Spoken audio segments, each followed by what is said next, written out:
Facebooknya nggak bisa langsung mulai ya, harus jalan dulu ya.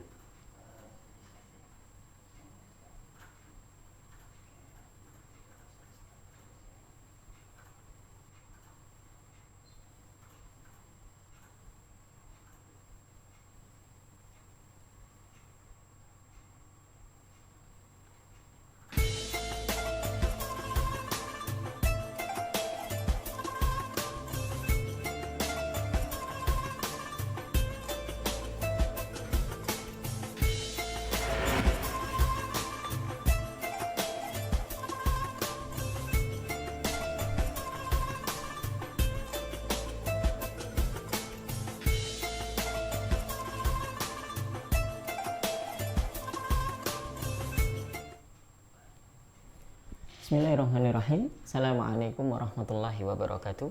Alhamdulillahi wassalatu wassalamu ala rasulillahi wa ala alihi wa ashabihi wa mawala. Allahumma alimna ma yanfa'una wanfa'na bima alamtana wa zidna ilman nafi'an ya rabbal alamin. Rabbi syrah li sadri wa yassir li amri wahlul 'uqdatam min lisani yafqahu qawli, amma ba'du.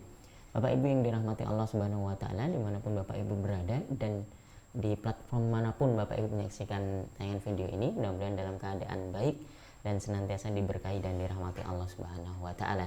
Kali ini bersama saya lagi Wildan Jauhari di Sekolah Fikih. Kita hari ini membahas tentang ilmu Al-Qur'an dan tafsir. Sudah ada guru kita, Ustadz Ahmad Sarawat. Assalamualaikum Ustadz. Waalaikumsalam warahmatullahi wabarakatuh. Ketemu hari Rabu lagi ini Ustadz. Ya, ini adalah hari kita belajar ilmu Al-Quran dan tafsir. Kalau hari Senin kita belajar ilmu fikih, ya, tarikh tasyri'. Hari Rabu kita belajar tentang ilmu Al-Quran dan tafsir. Ya, baik. Bapak Ibu yang dirahmati Allah Subhanahu wa taala, hari ini insya Allah tema kita tentang Fawatihus Suwar. Fawatihus Suwar.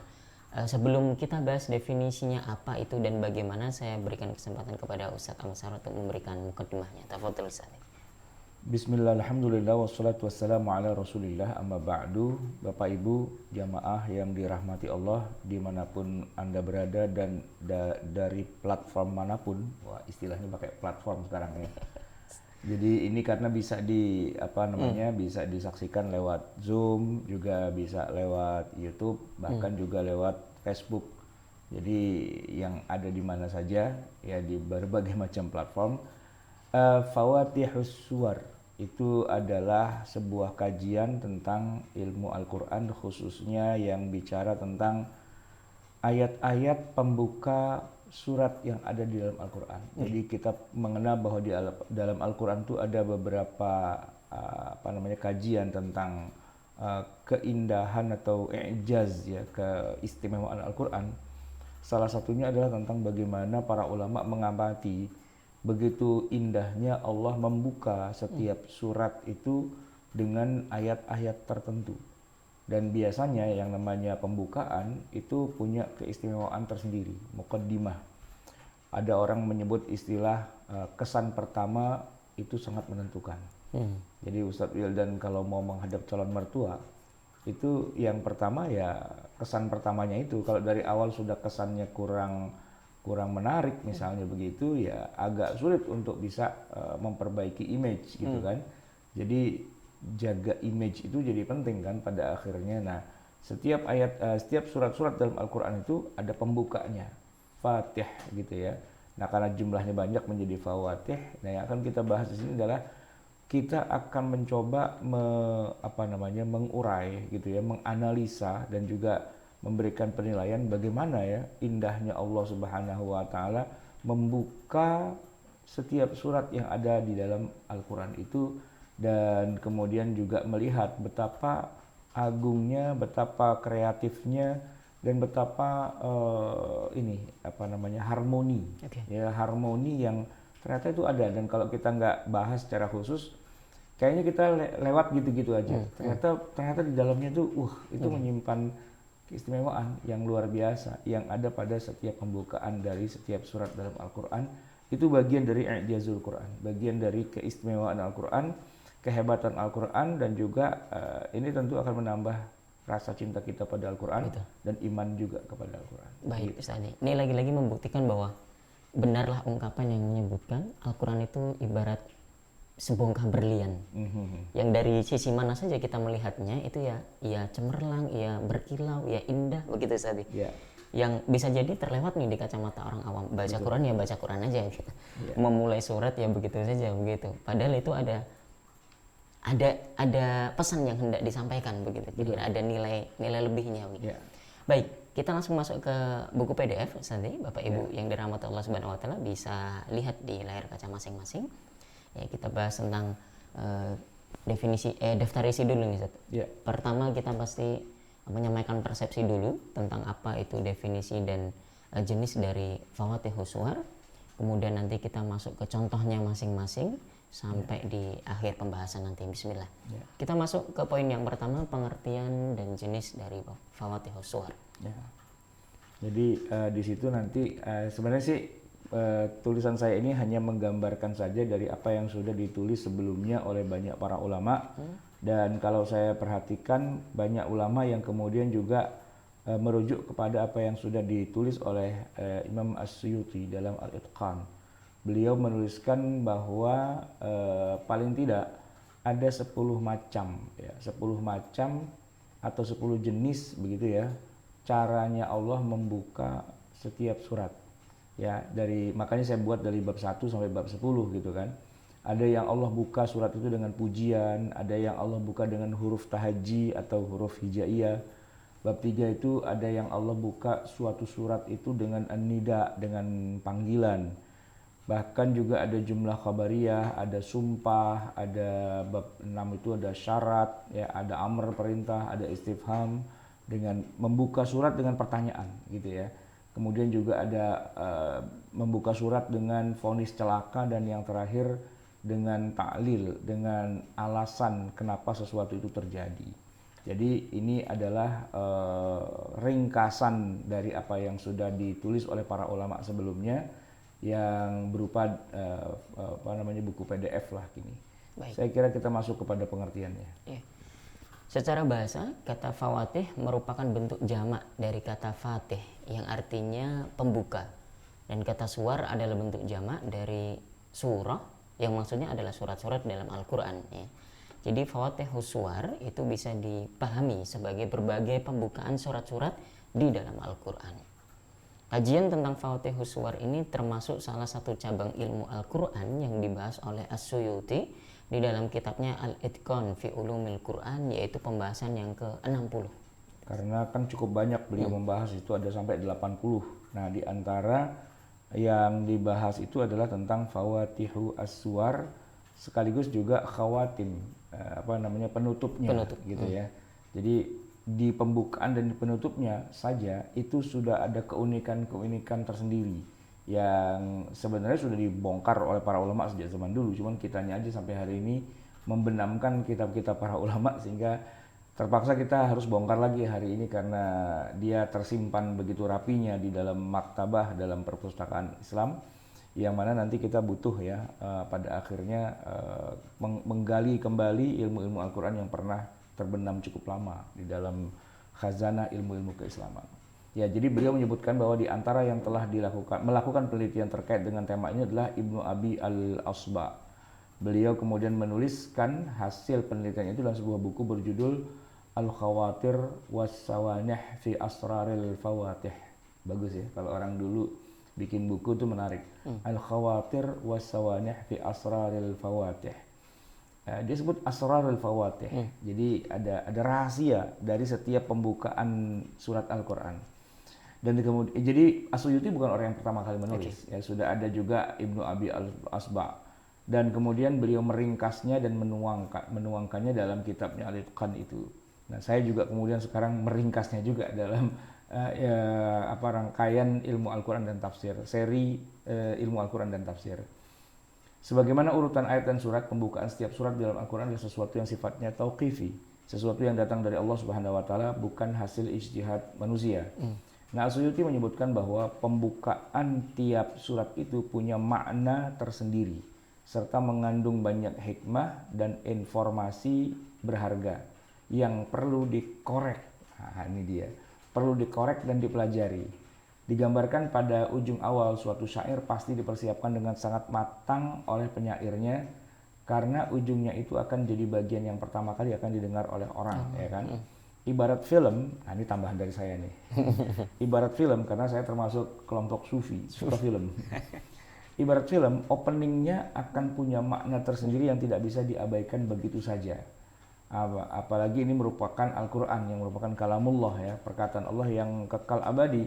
Tentu ujung awal surat itu tidak sekedar asal ujung begitu saja, tapi punya pertimbangan tertentu. Beberapa film dan itu kita nggak paham atau nggak ngerti apa sih jalan ceritanya kalau kita nggak lihat dari awalnya. Kalau lihat awalnya, openingnya, oh itu masalahnya gitu kan. Nah baru di dalam itu adalah penjelasan-penjelasan. Kadang-kadang kita bingung, ini maksudnya apa sih film ini, kok ceritanya ke sono kemari. Ah, ternyata ada opening. Ya ada sih memang opening yang cuma sekedar opening saja buat basa-basi. Tapi beberapa film itu ada yang kemudian justru intinya itu ada pada openingnya itu. Anda kalau datang ke nonton film itu kok telat 2 menit, 3 menit, itu nggak tahu ceritanya bagaimana. Awalnya itu kayak apa sih sebenarnya, begitu ya. Nah, begitu juga dalam Al-Qur'anul Karim, ya, pembukaannya itu punya informasi yang berharga, punya hikmah yang luar biasa, yang mana ini perlu kita pelajari secara lebih mendalam. Setidaknya begitulah yang disebutkan oleh Imam As-Suyuti. Oke. Baik, kita masuk ke poin yang B, Ustaz. Jenis Fawatihus Suwar. As-Suyuti menyebutkan bahwa Allah Subhanahu wa taala telah memulai tiap surat di dalam Al-Qur'an itu dengan salah satu dari 10 hal. Ya, beliau mengklasifikasi menjadi 10, ya. Nah, itu apa 10-10-10-nya itu? Yang pertama adalah as-sana atau pujian. Oke. Beliau menyebutkan ada 14 surat yang diawali dengan pujian, ya, pujian. Baik itu kepada Allah atau kepada yang lainnya dan seterusnya begitu ya. Kemudian apa yang kedua? Huruf tahaji, atau ini kita nggak familiar dengan istilah tahaji. Jadi kalau saya bilang huruf hijaiyah, oh itu maksudnya. Tahaji itu kan artinya mengeja, ya. Itu ada 29 surat yang diawali dengan huruf hijaiyah, alif lam mim, alif lam ra, yasin, qaf dan sebagainya gitu kan. Lalu yang ketiga ada 10 surat yang diawali dengan panggilan, nida. Ya, misalnya ya ayyuhan nabiyyu atau ya ayyuhal muzammil dan sebagainya gitu ya. Nanti kita akan bahas satu persatu. Terus nomor 4 apa itu? Kalimat khabariyah, kalimat berita. Jadi dia kalimat berita ada 23 surat. Qasam atau sumpah. Jadi sebuah surat itu diawali dengan demi masa, demi malam, demi siang, demi banyak demi gitu kan. Nah, itu ada sekitar 15 ya, 15 surat yang diawali dengan sumpah. Kemudian juga ada apa? Syarat. Ada syarat ya. 7. Kemudian ada amar atau perintah, itu ada 6. Kemudian ada istifham atau pertanyaan, itu ada 6 juga. Vonis celaka ada 3, dan yang terakhir adalah taklil. Jadi jumlahnya ada 114. Ini kalau di jumlah 114 surat. Ya, masing-masing punya karakteristik sendiri-sendiri. Maka kitab-kitab tafsir yang modern, seperti sebutlah misalnya kita baca kitab tafsir misalnya Syekh Wahba Az-Zuhaili gitu ya. Itu ada semacam baina yaday as-surah gitu. Jadi halaman depan dari satu surat itu kayak gimana, itu penggambaran, dan biasanya itu kaitannya dengan nanti ayat pertamanya itu bicara apa begitu ya. Menarik. Kita akan masuk kepada bab yang pertama, as-sana atau pujian. Baik, Ustadz. Tapi sebelum kita masuk ke bab yang pertama, ini saya sambil mantau juga di Facebook, sambil mantau di YouTube, sambil mantau juga di Zoom, gitu Ustadz ya. Ini banyak pertanyaan, Ustadz, bagaimana cara mendapatkan buku atau file PDF ini?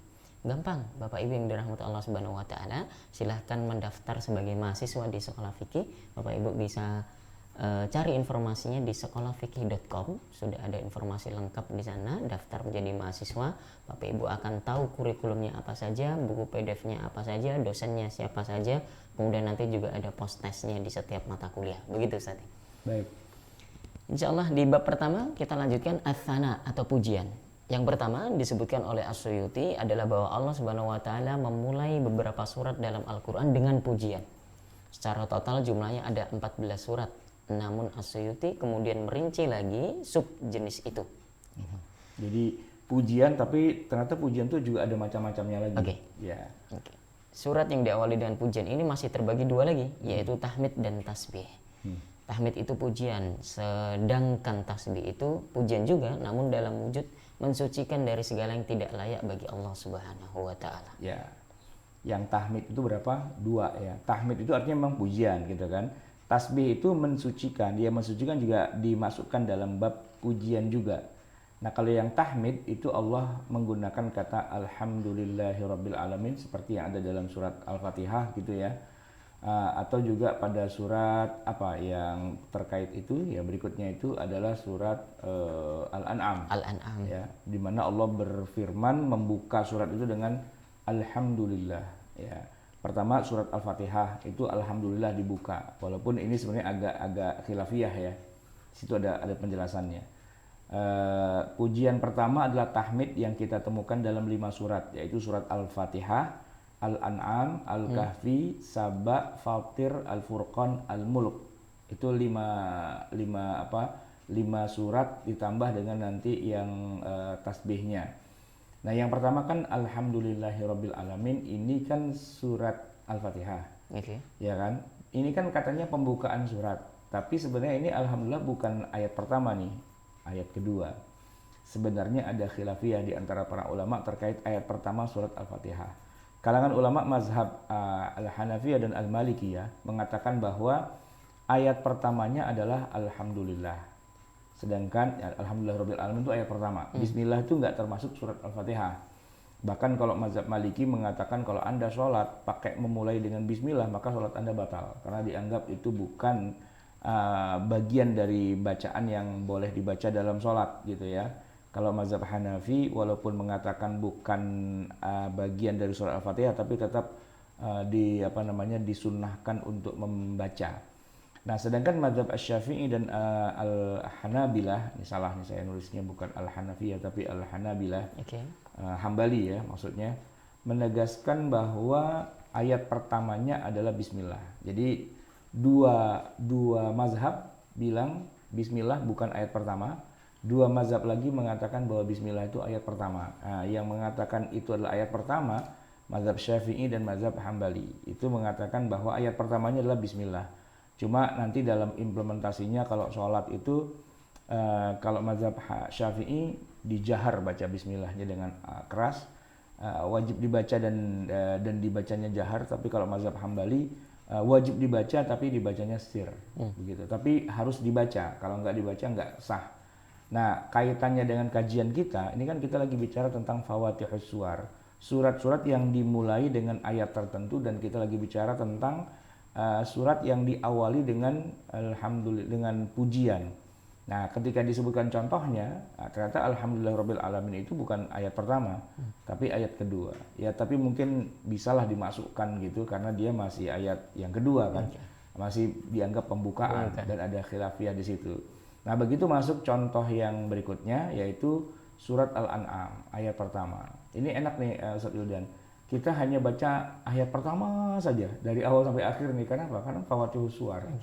Ya, alhamdulillahilladzi khalaqas samawati wal arda wa ja'ala adh-dhulumati wan nur, tsumma alladhina kafaru bi rabbihim ya'dilun. Segala puji bagi Allah yang telah menciptakan langit dan bumi dan mengadakan adh-dhulumat wan nur, ada gelap dan ada cahaya. Nah, ini diawali dengan alhamdulillah. Kemudian surat Al-Kahfi itu juga diawali dengan alhamdulillah. Alhamdulillahilladzi anzala ala 'abdihil kitaba wa lam yaj'al lahu 'iwaja. Gitu ya. Surat Al-Kahfi ayat pertama. Segala puji bagi Allah yang telah menurunkan kepada hambanya Alkitab atau Al-Quran dan dia tidak mengadakan kebengkokan di dalamnya. Berikutnya surat apa itu Ustaz Wildan? Surat Saba. Saba. Alhamdulillahilladzi lahu ma fis samawati wa ma fil ard wa lahul hamdu fil akhirah wa huwal hakimul khabir. Segala puji bagi Allah yang memiliki apa yang di langit dan apa yang di bumi, dan baginya pula segala puji di akhirat. Dan dialah yang maha bijaksana lagi maha mengetahui. Ya, itu surat Saba ya. Saba itu surat yang ke-34 ya. Hafal nggak urut-urutannya? Kemudian berikutnya ada surat Fatir. Ya, itu masih sambungannya. Maksudnya habis Saba terus Fatir. Alhamdulillahi fatiris samawati wal ardi ja'ilil malaikati rusulan uli ajnihatim masna wa thulatha wa ruba'. Ini kalau dengar kata masna wa thulatha wa ruba' tuh ingat yang poligami. Poligami aja. Alhamdulillah, segala puji bagi Allah. Fatiris samawati wal ardi, dialah yang telah menciptakan langit dan bumi. Nah, di sini menggunakan istilah kata fatir, fatara. Biasanya kan khaliq gitu kan. Tapi di sini Allah menggunakan istilah fatir. Itu maknanya jadi agak sedikit istimewa nih, berbeda. Ja'ilil malaikah, yang telah menjadikan malaikat ya rusulan, sebagai utusan-utusan. Jadi malaikat itu banyak jumlahnya. Sebagian dari malaikat itu ada yang tugasnya sebagai rusul, sebagai yang diutus kepada para manusia, kepada para nabi dan sebagainya. Dan Allah menggambarkan di dalam ayat ini ya uli ajnihatin, di mana malaikat itu pada punya sayap. Ya, masna wa thulatha wa ruba'. Jumlahnya itu ada yang 2, ada yang 3, ada yang 4. Apa sayapnya? Tapi saya nggak tahu ya. Ini nanti kita harus cek dulu di dalam tafsir. Ini maksudnya sayapnya ada 3 itu maksudnya gimana ya? Apa 4 itu gimana ya? Kalau 2 sih kanan kiri ya. Tapi kalau 3 itu apa mungkin ada sirip di belakangnya gitu ya, kayak pesawat terbang gitu ya. Bahkan juga disebut ada 4 gitu. Atau 2-2, 3-3, 4-4. Wallahu a'lam bishawab. Tapi kalau kita lihat pesawat terbang, itu sayapnya begitu. Dia ada sayap di yang utama kanan kiri, tapi nanti di bagian belakang itu juga ada sayap kecil lagi. Itu nanti ada siripnya lagi begitu kan, untuk bisa terbang menembus udara biar bisa ada aerodinamikanya. Nah, Ustadz Wildan, yang menarik adalah orang barat yang sering kita nonton di film Hollywood, itu mereka agak rancu kalau menggambarkan antara malaikat dengan bidadari. Karena mereka menyebut bidadari itu dengan angel. Angel, ya kan? Bidadari itu angel. Di kita, bidadari itu hurun ain. Gitu. Dia bukan malaikat. Dia adalah wanita penghuni surga. Gitu kan? Nah, sedangkan malaikat, gitu, di kita yang namanya malaikat yang punya sayap.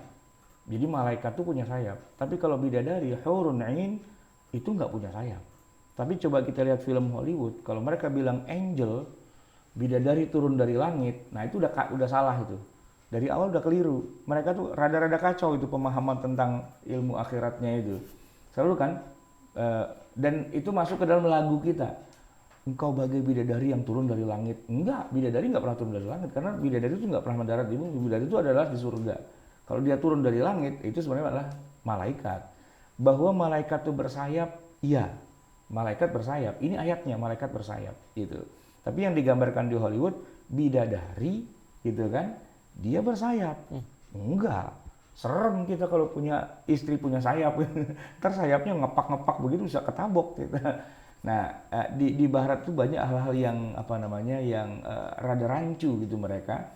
Antara hurun ain dengan al-malaikah itu jadi satu. Mereka nyebutnya adalah angel. Angel. Tapi kalau yang dimaksud dengan angel itu jatuhnya adalah malaikat. You are my angel. Engkau adalah malaikatku. Lu mau ngapain lu bermesum-mesum sama malaikat? Enggak. Di kita malaikat suci. Enggak di apa-apa. Emang ganteng, emang cakep dan sebagainya. Tapi yang Allah janjikan kepada kita untuk menjadi azwajun mutahharah itu bukan malaikat, tapi adalah hurun ain gitu ya. Adalah para bidadari begitu. Baik, masih juga dalam bentuk ujian, namun Allah Subhanahu wa taala menggunakan lafaz tabaraka yang kita temukan dalam 2 surat. Tabarakalladzi nazzala al-furqana 'ala 'abdihi liyakuna lil 'alamin nadhira, dan kemudian tabarakalladzi biyadihil mulku wa huwa 'ala kulli syai'in qadir, itu surat Al-Mulk. Yang tadi surat Al-Furqan. Nah, alhamdulillah tabarak itu adalah tahmid. Dalam arti Allah memuji siapa? Ya memuji dirinya sendiri, ya kan? Allah memuji diri sendiri. Kemudian ada yang kedua, ini masih dalam bagian yang pertama ya, itu adalah tasbih. Tasbih itu masih juga dalam pengertian pujian, yaitu tasbih atau memuji Allah dari hal-hal yang tidak sepantasnya. Nah, tasbih ini ada di 7 surat dalam Al-Qur'an, yaitu Al-Isra, Al-Hadid, Al-Hasyr, As-Saff, Al-Jumu'ah, At-Taghabun, dan Al-A'la. Ya, jadi coba sebutkan surat-surat yang diawali dengan tasbih. Nah, ini ada 7. Ya, atau pertanyaan gini dulu. Ada berapa surat di Al-Quran yang diawali dengan tasbih? Ada 7. Sebutkan suratnya: Al-Isra, Al-Hadid, Al-Hasyr, As-Saff, Al-Jumu'ah, At-Taghabun, dan Al-A'la. Nah, Al-Kirmani dalam kitab Mutasyabihul Quran menyebutkan bahwa tasbih dalam awal surat itu tampil sesuai dengan urutan surat dengan masdar, kemudian fi'il madhi, kemudian fi'il mudhari', terakhir baru fi'il amr. Itu kalau kita lihat urutannya dari awal surat ke akhir surat. Itu tasbihnya diawali dengan yang sifatnya masdar dulu, ya. Kemudian fi'il madhi, fi'il mudhari', baru fi'il amr. Ya, kita bisa baca Ustaz dan berikutnya. Baik. Allah Subhanahu wa taala memulai tasbih dalam bentuk masdar di surat Al-Isra karena aslinya memang masdar gitu. Ya, masdar itu kan yang asli kan. Masdar itu kan sumber gitu kan. Nah, bagi yang awal surat Al-Isra ayat 1 bunyinya gimana? Subhanalladzi asra bi 'abdihi lailan minal masjidil harami ilal masjidil aqsa. Ya, dan seterusnya ya. Subhana itu masdar gitu. Kemudian setelah surat Al-Isra kita jalan terus ketemu nanti surat Al-Hadid, Al-Hasyr, dan As-Saff. 3 surat itu diawali dengan tasbih tapi fi'ilnya fi'il madhi. Sabbaha lillahi ma fis samawati wal ard wa huwal azizul hakim. Itu Al-Hadid. Kemudian sabbaha lillahi ma fis samawati wa ma fil ardi wa huwal azizul hakim. Al-Hasyr sama itu persis. Kemudian apalagi As-Saff, sabbaha lillahi ma fis samawati wa ma fil ardi wa huwal azizul hakim. Sama juga. Nah, baru nanti ketemu yang fi'il mudhari'. Yusabbihu lillahi ma fis samawati. Itu yusabbihu itu adanya dalam surat Al-Jumu'ah. Kemudian juga dalam At-Taghabun, ya. Yusabbihu lillahi ma fis samawati wa ma fil ard, gitu ya. Dan yang fi'il amr itu adanya dalam surat Sabbihis. Sabbihisma rabbikal a'la. Ya, sucikanlah nama Tuhanmu yang tinggi. Jadi tasbih itu di dalam Al-Quran sebagai pembuka sebuah surat itu ada 7, ya.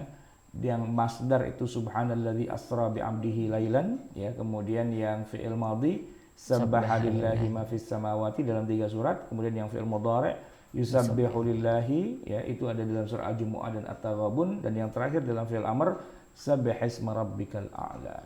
Lengkap ini tadi. Ada masdar, ada fi'il madhi, fi'il mudhari' dan fi'il amr. Di akhir sesi ini ada pertanyaan. Tuliskan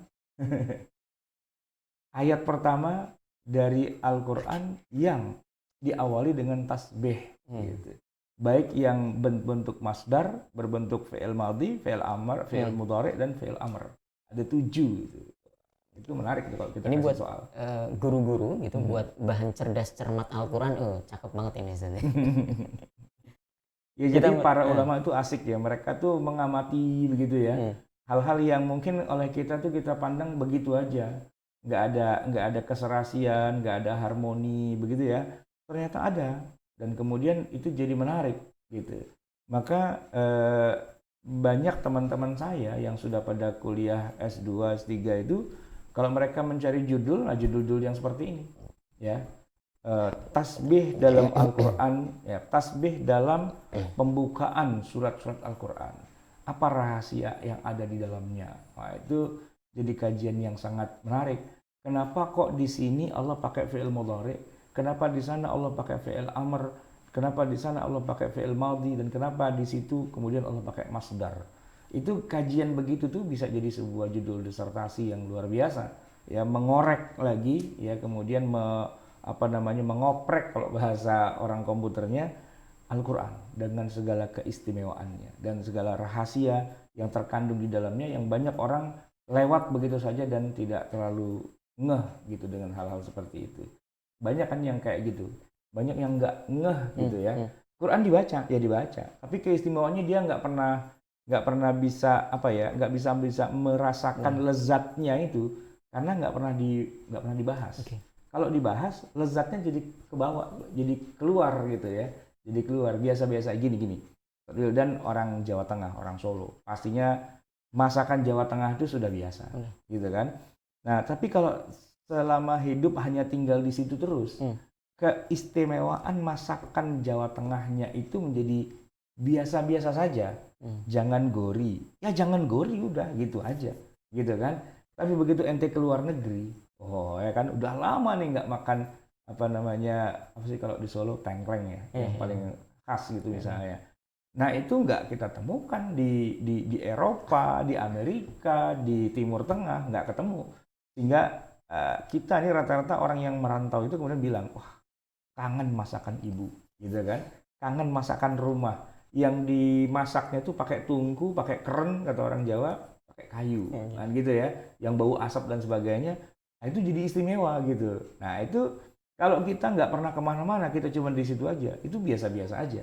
Tapi begitu orang lain atau begitu kita merantau kemana, kita baru ternyata luar biasa begitu. Jadi saya sejak kecil apa namanya sudah akrab dengan makanan khas Jogja. Ibu saya orang Jogja.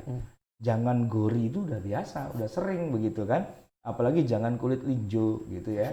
Atau apa sayur apa namanya orang Jawa itu sayur lodeh gitu ya. Nah, tapi udah lama saya tinggal di Jakarta dan sebagainya dan ketemu dengan gaya masakan kayak gitu. Jadi teringat, ini masakan enak banget.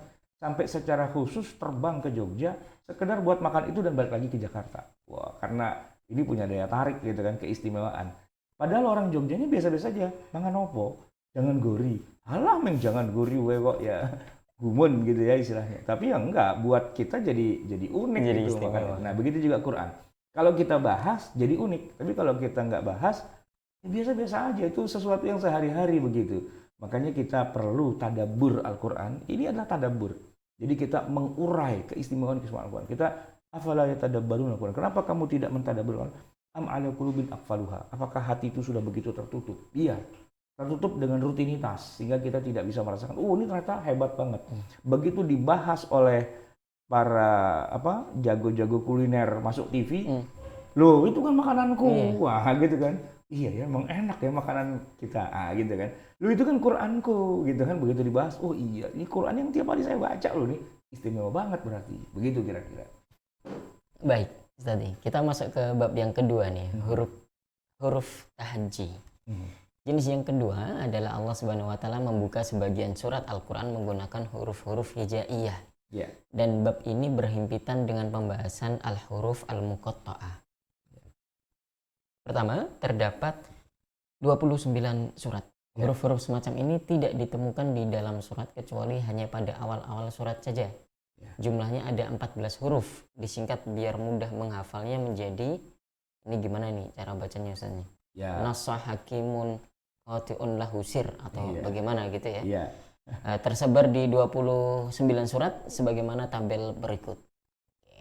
Ini ada 29 surat yang dimulai dengan huruf hijaiyah. Ada surat Al-Baqarah, itu surat yang kedua, Alif Lam Mim. Kemudian ada Ali Imran, Alif Lam Mim juga. Ada Al-A'raf, Yunus, Hud, Yusuf, Ar-Ra'd, Ibrahim, Al-Hijr, itu masing-masingnya Alif Lam Ra. Jadi gitu. Dibandingkan Alif Lam Mim, Alif Lam Ra itu ternyata paling banyak. Ya. Alif Lam Ra itu ada di Yunus, Hud, Yusuf, Ar-Ra'd, Ibrahim, Al-Hijr. Itu semua Alif Lam Ra, Alif Lam Ra. Alif Lam Mim cuma 2, adanya di Al-Baqarah dan di Ali Imran. Di Al-A'raf adanya Alif Lam Mim Shad, ada shadnya gitu kan. Tapi yang paling unik dari semua itu adalah yang nomor 10, yaitu surat Maryam.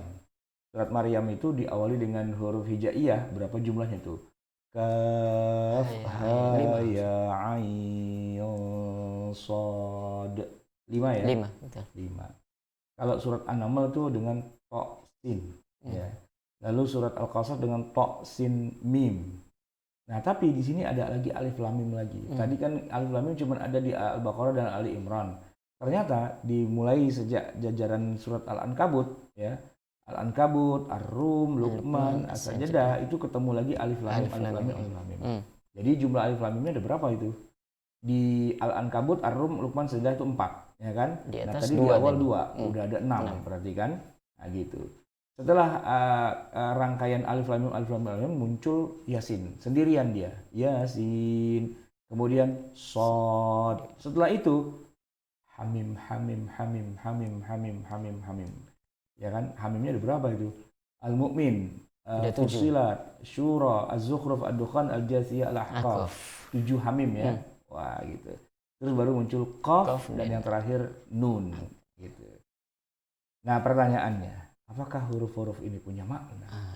Oke, Jadi silakan dibaca. salah satu faktanya lagi, tidak ada surat di juz 30 yang dimulai dengan huruf muqatta'ah atau huruf hijaiyah. Nggak ada ya? Nggak ada. Iya, iya. Adanya cuma sampai 29. Iya.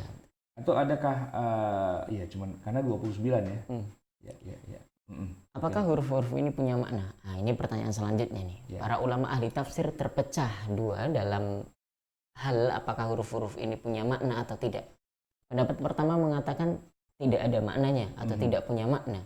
Sebagian mufassir seperti Sufyan Ats-Tsauri dan Asy-Sya'bi menggolongkan huruf-huruf di awal-awal surat sebagai huruf yang tidak diketahui maknanya dan hanya Allah Subhanahu wa taala yang tahu maknanya. Diriwayatkan bahwa pendapat ini bersumber dari Abu Bakar dan Ali bin Abi Thalib radhiyallahu taala anhuma.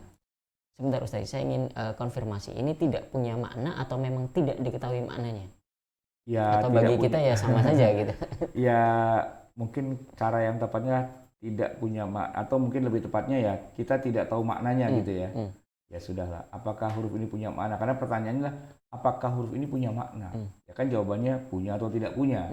Sebenarnya ya, kalau masalah punya makna mungkin di sisi Allah. Tapi kan kalau cuma Allah yang tahu kan berarti buat kita nggak ada maknanya. Atau Ustadz Wildan lebih memprepare dengan ungkapan apa? Pendapat pertama, hanya Allah yang tahu gitu atau gimana? Bisa jadi begitu. Atau jadi saya perbaiki kalimatnya nih ya. Para ulama ahli tafsir terpecah dua dalam masalah huruf ini apakah punya makna atau tidak. Maksudnya gitu ya. Maksudnya apakah kita sebagai manusia itu diberi ilmu ya, diberi ilmu oleh Allah Subhanahu wa taala tentang makna tersebut ya, atau hanya Allah saja yang tahu gitu ya. Nah, jadi pendapat yang pertama hanya Allah yang tahu gitu kan ya. Begitu nggak kira-kira? Bisa jadi begitu ya. Ya, oke. Siap, terus? Oke. Sahabat Abu Bakar As-Siddiq radhiyallahu taala anhu mengatakan, lillahi fi kulli kitabin sirrun wa sirruhu fil Qur'ani awailu suwari. Pada setiap kitab Allah Subhanahu wa taala punya rahasia, dan rahasia dalam Al-Qur'an adalah pada huruf awal-awal suratnya. Ya. Ini athar atau perkataan dari Abu Bakar As-Siddiq. Kemudian Ali bin Abi Thalib radhiyallahu taala anhu juga mengemukakan hal serupa dalam pernyataannya, inna likulli kitabin safwatun wa safwatu hadzal kitabi hurufut tahajji. Setiap kitab memiliki safwah, dan safwah kitab ini atau Al-Quran adalah huruf hijaiyah di awal-awal suratnya itu. Safwah itu bisa kita artikan sebagai inti atau kita bisa artikan sebagai yang murni begitu ya, as-safi gitu ya. Nah, Asy-Sya'bi menyebutkan bahwa huruf-huruf itu adalah rahasia, maka tidak usah dipertanyakan maknanya gitu ya. Abu Dzabyan meriwayatkan dari Ibnu Abbas menyebutkan bahwa para ulama tidak mampu memahaminya. Al-Husain bin Fadl berkata bahwa huruf-huruf ini merupakan ayat mutasyabihat. Jadi kalau ditanya apa sih ayat mutasyabihat dengan berbagai macam ta'rif ya, lalu contohnya apa? Contohnya ya huruf-huruf muqatta'ah itu mutasyabihat, hanya Allah yang tahu dan kita nggak tahu. Jadi tidak ada maknanya gitu ya, dengan bahasa lain tidak ada maknanya. Itu pendapat yang pertama. Nah, pendapat yang kedua, enggak, itu punya makna. Nah gitu ya, silakan. Namun ada juga yang mengatakan bahwa huruf-huruf ini punya makna dengan berbagai dalil, baik dari Al-Quran, Sunnah, atau dalil-dalil lainnya. Dalil secara ayat Al-Quran bahwa Allah Subhanahu wa taala memerintahkan kita untuk melakukan tadabbur Al-Quran. Bila ternyata ada ayat-ayat yang tidak ada maknanya, lalu buat apa perintah tadabbur itu? Nah, ini logika pertama yang dibangun dari mazhab yang kedua ini. Selain itu, Allah Subhanahu wa taala memerintahkan kita untuk memberi peringatan kepada manusia dengan Al-Quran. Kalau Al-Qurannya sendiri tidak bisa dipahami, lalu buat apa perintah itu? Jadi dua ya. Pertama dengan ayat tadabbur, kita disuruh mentadaburi Al-Quran, memeriksa, meneliti dan sebagainya, gitu ya. Maka meneliti huruf-huruf potongan tadi itu bagian dari perintah. Jadi harus diteliti, gitu. Walaupun tidak ada informasi dari Allah, tapi carilah, gitu istilahnya, telitilah, gitu. Yang kedua, Quran kan disuruh kita untuk memberi peringatan pada manusia. Nah, ayat Quran itu kalau sampai nggak ada maknanya, nggak ada gunanya, ini fungsi Quran kan buat memberi peringatan pada manusia. Berarti dia idle, nganggur, nggak ada gunanya. Buat apa diturunkan?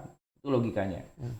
Kemudian apa lagi? Selain itu dalam Al-Quran juga disebutkan tentang keberadaan orang yang ahli istinbat, yang mengetahui makna ayat Al-Quran sehingga tidak menutup kemungkinan bagi mereka untuk melakukannya. Ya kan? Jadi melakukan istinbat atau ijtihad. Lalu disebutkan juga bahwa Al-Quran merupakan kitab petunjuk. Maka bila ada ayat yang tidak bisa dipahami, lalu buat apa disebut sebagai petunjuk? Dan masih banyak lagi dalil dari ayat Al-Quran. Imam Ar-Razi menunjukkan sampai 14 dalil, ya dalil ayat Al-Quran maksudnya tentang masalah ini gitu. Mereka yang kekeh mengatakan bahwa itu ada maknanya, gitu ya. Dengan dalil-dalil sekian, ada 14 dalil gitu ya. Namun kelompok pertama juga memberi bantahan. Nah, dibalas lagi ya. Mereka sebutkan bahwa Allah Subhanahu sendiri yang menyebutkan adanya mutasyabihat dalam Al-Quran. Di antara ayat mutasyabihat adalah huruf-huruf yang ada di awal surat itu, dan mereka mempertanyakan ayat mutasyabihat. Dan yang mempertanyakan ayat mutasyabihat itu dianggap sebagai orang sesat. Wallazi anzala 'alaikal kitaba minhu ayatun muhkamatun hunna ummul kitab wa ukhra mutasyabihat. Nah, di sini poinnya. فَأَمَّا الَّذِينَ فِي قُلُوبِهِمْ زَيْغٌ فَيَتَّبِعُونَ مَا تَشَابَهَ مِنْهُ ابْتِغَاءَ الْفِتْنَةِ وَابْتِغَاءَ تَأْوِيلِهِ, dan mencari-cari takwilnya. وَمَا يَعْلَمُ تَأْوِيلَهُ إِلَّا اللَّهُ, dan tidak ada yang tahu takwilnya kecuali hanya Allah. Mantap juga nih, ya kan? Jadi kalau Ustaz Wildan kira-kira cenderung pada pendapat yang pertama apa yang kedua? Ini asik ini Ustaz, diskursusnya atau bantah-bantahannya ini asik. Fa'amaladina fi qulubi, adapun orang-orang yang hatinya condong pada kesesatan, maka mereka mengikuti sebagian ayat-ayat yang mutasyabihat itu untuk menimbulkan fitnah dan untuk mencari-cari takwilnya. Padahal tidak ada yang mengetahui takwilnya melainkan Allah Subhanahu wa taala. Nanti bisa juga dibantah lagi bahwa ini wakafnya tidak di situ. Wa ma ya'lamu ta'wilahu illallah warasikhuna fil ilmi. Ya. Dan tidak mengetahui ya, kecuali Allah dan orang-orang yang diberi petunjuk atau diberi ilmu oleh Allah Subhanahu wa taala akan hal itu. Itu bab wakaf dan ibtida gitu kan. Asik. Mau berhenti di situ atau ada kelanjutannya gitu ya. Oke, ya. Tapi itu kan bantah-bantahannya. Ustaz Wildan sendiri lebih cenderung yang mana? Kalau ada orang tanya, alif lam itu artinya apa? Gitu. Gimana Ustaz ya? Apa-apa harus dijelentrehkan bahwa ya memang ada perbedaan pendapat di para ulama tentang alif lam itu maknanya apa gitu. Ya tentu kalau menjelentrehkan, bahasa mana menjelentrehkan gitu ya. Menampilkan begitu, ya pastilah. Ya, karena memang kenyataannya ada perbedaan pendapat. Tapi kecenderungannya yang mana? Kalau saya ditanya begitu, saya ngambil pendapat yang pertama. Kenapa? Saya nggak tahu. Ya, mungkin ada orang yang tahu, terserah dia. Tapi kalau saya nggak tahu, kenapa? Saya tidak menemukan istilahnya hujjah, dalil gitu ya, yang dari Allah secara resmi. Baik itu dalam ayat Quran ataupun dalam hadis, itu tidak ada. Kalaupun saya harus mencari-cari, saya bukan orang yang tepat untuk mencarinya. Jadi dibandingkan saya harus menjelaskan, kan begini. Oh, itu ada maknanya. Apa? Nggak tahu. Ya, mendingan saya jawab, itu nggak ada maknanya. Sesuai dengan kebanyakan para ulama mengatakan itu yang tahu maknanya hanya Allah Subhanahu wa taala. Jadi saya lebih cenderung memilih pendapat yang mengatakan bahwa hanya Allah yang tahu makna itu, dengan alasan bahwa kalaupun kita tahu gitu, kita tuh dapatnya bukan dari Allah langsung. Ini kan sesuatu yang sangat rahasia. Gitu. Pertanyaannya adalah begini, kalau memang Allah ingin memberitahu sesuatu, kenapa Allah pakai kode-kode? Nah, ini kan kode nih, huruf-huruf itu kan. Nah, dan kita nggak bisa ngarang sendiri, mungkin maksudnya ini kali, mungkin maksudnya itu kali, gitu kan. Itu kan ada kata kalinya. Kali itu kan berarti kita juga nggak yakin, ragu-ragu. Nah, kalau sesuatu yang ragu-ragu, kenapa kita harus metentang? Nah, ini bahasa baru lagi nih. Metentang itu apa bahasa kita? Ngotot gitu. Keuh-keuh ya, gitu. Kalau bahasa orang Sunda tuh keuh-keuh gitu. Mengatakan bahwa ini maknanya, ada maknanya, dan maknanya adalah ini. Dari mana? Ya ngarang aja. Nah, kan balik lagi ngarang aja. Nah, lebih nyamannya adalah dari dua pendapat itu yang mengatakan hanya Allah yang tahu maknanya itu lebih selamat. Lebih aman. Itu kalau saya. Nggak tahu Ustaz Wildan mungkin bisa menguraikan. Alif lam mim itu artinya apa? Itu ada kalau dalam kitab tafsir itu kita akan menemukan banyak ulama yang menguraikan. Alif itu Allah, lam itu apa, mim itu apa, begitu kan. Walaupun ya balik lagi, Dasarnya apa Anda bilang begitu? Ya nggak ada sih, ngarang aja. Jangan-jangan tuh malah cocokologi gitu kan, cuman gatuk-gatuk saja tapi tidak ada dasar yang sifatnya tauqifi dari Allah Subhanahu wa taala gitu ya. Baik, ini nampaknya para pemirsa kita sambil buka kamus ini, Ustaz. Banyak kosakata kita yang kelepasan, ada menjelentrehkan tadi, ada yang gatot-gatot. Salahnya kalau yang jadi host dan narasumber orang Jawa tuh ya kayak gitu itu. Mungkin kalau kita orang Padang keluar tuh ya cie dulu, nah, gitu ya. Baik, kita lanjutkan, Ustaz. Yang ketiga tentang makna hurufnya nih. Ya. Kalau sementara anggaplah kita ikuti pendapat kalangan yang meyakini bahwa tiap huruf itu punya makna, sesungguhnya mereka pun berbeda pendapat tentang apa maknanya. Nah itu dia. Sebagian mereka menyebutkan bahwa huruf-huruf ini berfungsi sebagai nama-nama surat, sebagaimana pendapat kebanyakan ahli kalam, termasuk juga pendapat Sibawayh dan Al-Khalil. Sa'id bin Jubair mengatakan bahwa sebagian dari huruf itu merupakan nama-nama Allah Subhanahu wa taala. Sedangkan Al-Kalbi, As-Suddi, Qatadah mengatakan bahwa huruf-huruf itu merupakan nama-nama Al-Qur'an. Ya, Ibnu Abbas radhiyallahu taala anhuma diriwayatkan telah menyebutkan bahwa masing-masing huruf itu merupakan singkatan dari nama-nama Allah Subhanahu wa taala yang sesuai. Misalnya nih, huruf alif itu mewakili nama Allah, Al-Ahad, Al-Awwal, Al-Akhir, Al-Azali, Al-Abadi, sedangkan huruf lam mewakili nama Allah, Al-Latif, ya. Dan huruf mim mewakili nama Allah juga, Al-Majid, Al-Malik, dan Al-Mannan. Ya, Bisa itu sumbernya dari mana? dirujuk di Ar-Razi, Mafatihul Ghori, ya. atau At-Tafsir Al-Kabir, Ya. Fahrudin Ar-Razi. Oke, banyak sekali perbedaan pendapat tentang itu. Apakah huruf-huruf muqatta'ah itu punya makna atau tidak? Tadi sudah kita jelentrehkan lagi-lagi. Sudah kita tampilkan dua pendapat yang mengatakan satu, hanya Allah saja yang tahu gitu. Yang kedua, ada kok maknanya dan bisa dicari. Beberapa juga menyebutkan ada sumbernya dari sahabat muda Ibnu Abbas radhiyallahu taala anhuma. Kita lanjut ke bab yang ketiga, Ustaz. Ya. An-Nida. Ya. Panggilan. Jenis yang ketiga, Allah Subhanahu wa taala mengawali surat dengan An-Nida atau panggilan. Kesemuanya ada di dalam 10 surat nih. Pertama, jenis yang pertama ya. Di dalam jenis An-Nida ini, An-Nida kepada Rasulullah sallallahu alaihi wasallam. Panggilan kepada Rasulullah sallallahu alaihi wasallam itu bisa kita temukan di permulaan surat Al-Ahzab, At-Talaq, At-Tahrim, Al-Muzammil, dan Al-Muddathir. Gitu. Misalnya di surat Al-Ahzab, Ya ayyuhan nabiyyu ittaqillaha wa la tuti'il kafirina wal munafikin. Ya ayyuhan nabiyyu ittaqillaha. Ya. Itu Nabi Muhammad dipanggil dengan panggilan dia ayyuha an-nabi. Tidak dipanggil dia Muhammad, tapi dipanggil jabatannya. Dan dengan panggilan yang luar biasa, pakai ayyuha. Kan ya apa namanya, ya Nabi Allah kan bisa ya. Tapi ya ayyuhan nabiyyu itu punya makna yang tersendiri. Ya panggilan yang bersifatnya penghargaan. Ya ayyuhan nabiyyu, padahal maksudnya ya Muhammad gitu kan. Kemudian juga ya ayyuhan nabiyyu dalam surat At-Talaq, ya ayyuhan nabiyyu idza talaqtumun nisaa fatalliquhunna li'iddatihinna wa ahsul 'iddah. Dan ada lagi surat At-Tahrim, ya ayyuhan nabiyyu lima tuharrimu ma ahallallahu laka. Kemudian surat Al-Muzammil Muddatsir itu ya ayyuhal muzammil, ya ayyuhal muddatsir.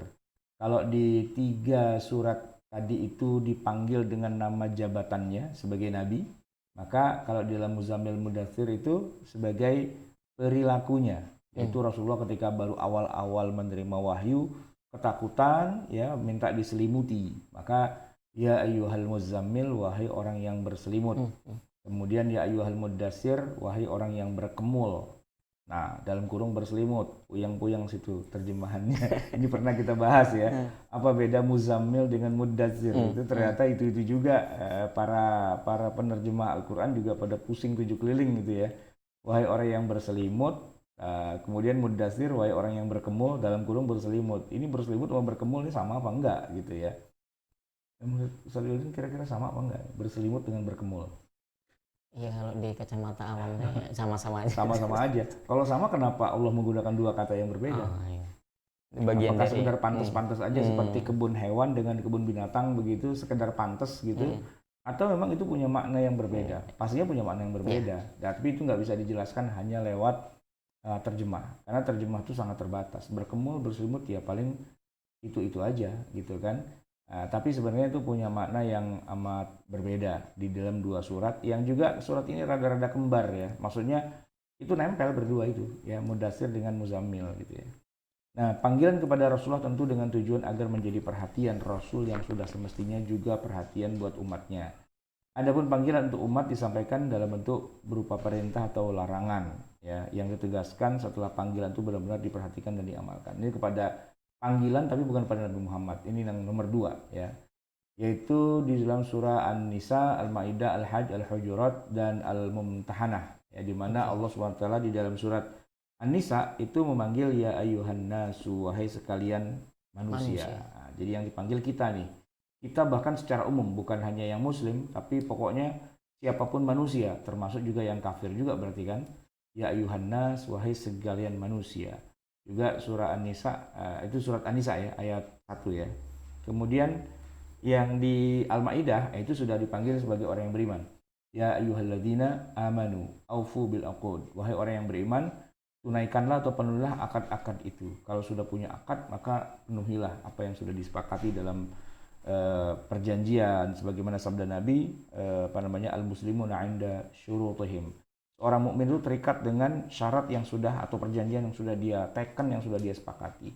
Maka begitu kita punya akad, maka ya kita harus sesuai dengan menjalankan akad yang sudah kita sepakati di awal. Nah, kemudian ketemu dengan surat berikutnya lagi Al-Hajj ayat 1, kembali lagi Allah memanggil kepada seluruh manusia. Ya yuhanna suttaqu rabbakum inna zalzalas sa'ati syai'un 'adzim. Kemudian surat Al-Hujurat memanggil pada orang beriman, ya ayyuhalladzina amanu la tuqaddimu baina yadayillahi wa rasulih. Dan Al-Mumtahanah itu juga orang beriman, ya ayyuhalladzina amanu la tattakhidhu aduwi wa aduwakum awliya. Ya, jadi itu adalah ayat-ayat yang di awal surat yang diawali dengan ayat di mana ayatnya itulah panggilan, baik panggilannya kepada nabi, kepada manusia ataupun juga kepada orang-orang yang beriman. Ini ada di 10 ya, ada di 10 surat yang berbeda tentang An-Nida, panggilan. Jadi memang uniknya begini Ustaz Wildan. Tadi kita sudah bicara ya bahwa ayat surat-surat itu ada yang dibuka dengan pujian. Allah memuji dirinya dengan berbagai macam teknik pujian, baik itu subhana ataupun juga dengan dengan tahmid ya, alhamdulillah, bahkan dengan tabaraka. Ada juga yang diawali dengan tahajji, dengan huruf-huruf gitu ya, yang barusan sudah kita baca. Nah, yang ini ya sekarang adalah yang ketiga, ini adalah an-nida, dengan panggilan. Jadi memang ayat Al-Quran itu unik dan dia tidak hanya itu saja gitu ya. Jadi dia banyak variasinya gitu, banyak variasi sehingga orang yang baca tuh nggak bosen gitu, nggak bosen. Dan kadang-kadang ini dia yang menariknya, turun satu ayat tiba-tiba manggil. Nah, ini kan yang dipanggil jadi ada apa gitu kan. Kalau nggak dipanggil itu orang nggak punya perhatian. Jadi cara Allah menarik perhatian seseorang itu dengan cara dipanggil namanya atau jabatannya, atau tadi dengan pujian kepada Allah, atau dengan huruf-huruf hijaiyah. Itu dengan huruf hijaiyah itu menarik banget. Tiba-tiba nun gitu ya, tiba-tiba qaf, tiba-tiba Yasin gitu. Itu apa? Ada apa gitu kan? Itu membuat orang tuh perhatiannya jadi terpengaruh gitu kan kepada ayat yang menjadi pembuka dari surat itu. Dan yang lebih close lagi, yang lebih dekat lagi itu ya dengan dipanggil orangnya. Woi, gitu kan? Ada teori namanya hey you see so gitu. Hey, sini kamu, lihat ini. So, apa kamu mau melakukannya begitu. Jadi Al-Qur'an itu memang hidup dia. Dia memanggil kita, gitu, memanggil orangnya. Wahai orang beriman. Bahkan kepada Nabi juga, ya ayuhan nabiyyu, dipanggil, wahai Nabi. Itu orang kalau disebut namanya, itu akan beda dibandingkan kalau tidak disebut, walaupun dia termasuk di situ.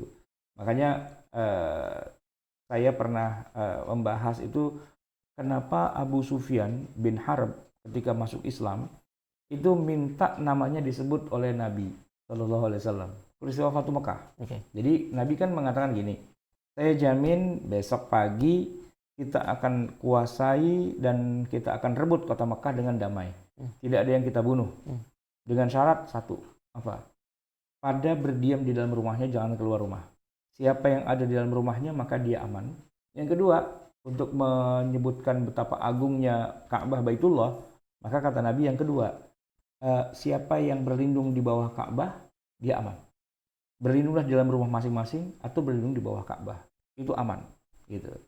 Abu Sufyan itu tadinya kafir, kemudian dia tiba-tiba masuk Islam begitu saja pas detik terakhir, dan dia bilang apa? Tambahin satu lagi, siapa yang masuk rumah saya dia aman, gitu. Padahal orang di rumahnya aja sudah aman, ya kan, ke Ka'bah juga aman.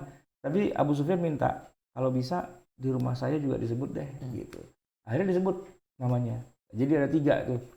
Siapa saja yang berada di rumahnya dia aman, siapa saja yang ada di dalam Ka'bah dia aman, dan siapa yang masuk ke rumahnya Abu Sufyan, dia akan aman. Nah, sebenarnya nggak ada pengaruhnya. Ya di rumah aja masing-masing kan aman. Ngapain pakai ke rumah Abu Sufyan segala? Biar namanya kesebut. Jadi harga dirinya tidak jatuh karena namanya disebut. Begitulah kita kalau disuruh sambutan atau ceramah atau pidato. Di situ ada pejabat yang mulia. Nah, kita bilang gitu. Bapak pejabat, Bapak Lurah, Bapak Camat, Bapak Gubernur, Bupati, macam-macam kita sebut namanya. Kalau ada Pak RT, Pak RW kita sebut ya apa namanya yang mulia Pak RT, Pak RW dan sebagainya. Kita sebut namanya. Dengan disebut namanya, orang kemudian merasa dapat perhatian gitu. Padahal dia lagi ngobrol, padahal dia lagi chattingan, gitu. Dia lagi medsosan gitu. Tapi begitu disebut ya Bapak Bapak kepala sekolah yang saya hormati, kepala sekolah lagi chattingan mau wakil kepala sekolah gitu kan, begitu disebut namanya, ada apa gitu kan. Nah, itu kan diajak ngomong gitu kan. Jadi diuwongke gitu. Ketika dalam bahasa Jawa itu disebut diuwongke, diorangkan gitu kan. Nah, itu ini kita banyak kamus ya bahasa Jawa ya. Itu jadi dia merasa diajak ngomong, begitu kan. Nah, begitulah teknik Al-Qur'an ketika mengajak ngomong orang untuk berbicara. Oke. Gitu. Baik. Dan ada satu yang menarik lagi ketika An-Nida atau panggilan kepada Nabi Muhammad SAW itu di banyak ulama menerangkan itu bagian dari bukti bahwa Allah Subhanahu Wa Taala itu melebihkan Nabi Muhammad dibanding Nabi dan Rasul yang lainnya. Iya betul. Itu ketika di dalam Al-Quran Allah ketika menyapa Nabi Muhammad itu pasti dengan panggilan sayang ibaratnya gitu. Ya ayuhan Nabi, betul. Ya ayuhar Rasul gitu. Tidak dengan Nabi dan Rasul yang lainnya itu kalau dalam bahasa Jawa lagi-lagi kalau dengan Nabi yang lainnya itu jangkar gitu. Langsung sebut nama. Musa. Ya Adam. Uskun anta wa zaujukal jannah. Wahai Adam, gitu kan. Atau ya Yahya khudil kitab biquwah. Wahai Yahya gitu. Ambil kitab itu. Kalau dengan Nabi enggak. Ya ayuhan Nabi. Ya ada ya Muhammad gitu ya. Ada sih disebut Muhammad, tapi nanti pasti juga ada embel-embelnya nubuwah atau risalah. Wa ma Muhammadun illa rasul gitu. Itu bagian dari cintaan Allah Subhanahu Wa Taala kepada Nabi Muhammad tanpa mengurangi kemuliaan nabi-nabi yang lainnya. Ya, nabi yang lain dipanggil namanya langsung nyaut ya. Nah, tapi kalau Allah ketika manggil Muhammad, Nabi Muhammad tidak panggil namanya saja, tapi manggil jabatannya. Atau menyebut perilaku dan sikapnya. Gitu ya. Walaupun ada juga sih Allah ketika menyebut itu bukan memanggil sih ya, tapi apa ya kira-kira menyindir kali ya. Ketika Allah menyebut abasa wa tawalla, itu masuk dalam jumlah khobariyah. Abasa wa tawalla. Tapi tidak disebut secara eksplisit nama Nabi Muhammad di situ. Ya, namanya nggak disebut. Jadi ada yang cemberut gitu kira-kira ya. Ya, ini masuk kita ke yang keempat, jumlah khobariyah. Kita masuk ke kriteria yang keempat tadi, jumlah khobariyah. Ini yang keempat bahwa Allah Subhanahu Wa Taala mengawali beberapa surat dalam Al-Quran dengan jumlah khobariyah atau kalimat yang berupa berita. Banyak ini. Jumlah ada 23 surat. Jumlah keseluruhannya sebagaimana disebutkan oleh As-Suyuti itu berjumlah 23 surat. Ya. Jadi saya malah males nih saya ketik, saya copy paste dari bukunya, dari kitab Al-Itqan gitu ya. Ar-Rabi' al-Jumal al-Khabariyah. Ya, kalimat-kalimat yang sifatnya berita. Nahu yas'alunaka 'anil anfal. Mereka bertanya padamu tentang pembagian harta rampasan perang. Itu surat Al-Anfal. Kemudian bara'atum minallah, surat At-Taubah ya. Pemutusan hubungan dari Allah. Kemudian surat An-Nahl itu ata amrullah gitu.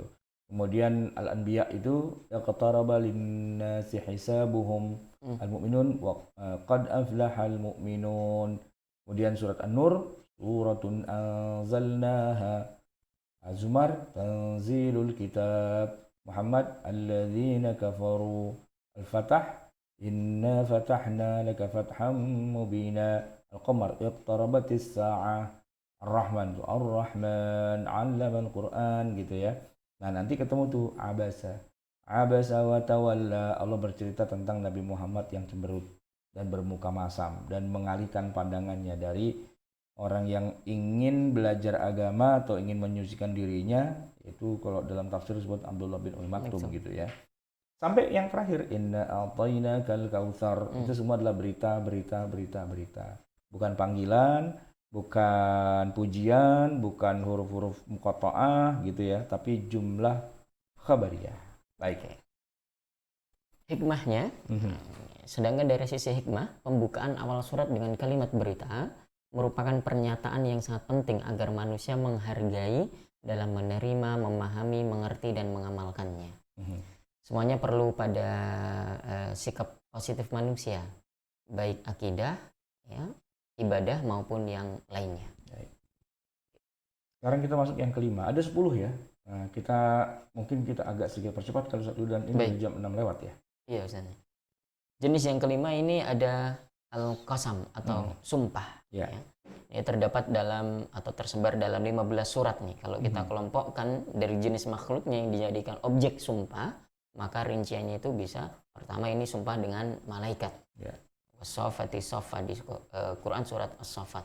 Kemudian ada dengan falak, ya, was-sama'i dzatil buruj, was-sama'i wat-tariq, itu berturut-turut al-buruj dan at-tariq. Ya. Kemudian bersumpah dengan fenomena waktu, ya. Ada siang, malam, fajar, duha, asar, dan seterusnya, ya. Wasyamsi wa duhaha wal asri secara umum, wa duha begitu. Banyak sekali, atau wal laili idza yaghsha gitu. Banyak sekali, ada juga dengan udara, tanah, buah, hewan gitu. Ya. Saya belum lengkap itu menuliskan sampai selesai karena cukup banyak juga. Cukup banyak ya, ada ya. 15 surat gitu. 15 surat, iya. Jadi Allah bersumpah, ya, bayangin Tuhan yang maha kuasa, maha pencipta sampai bersumpah. Gitu. Berarti kan ini luar biasa kan. Biasanya kan yang perlu sumpah itu kan kita.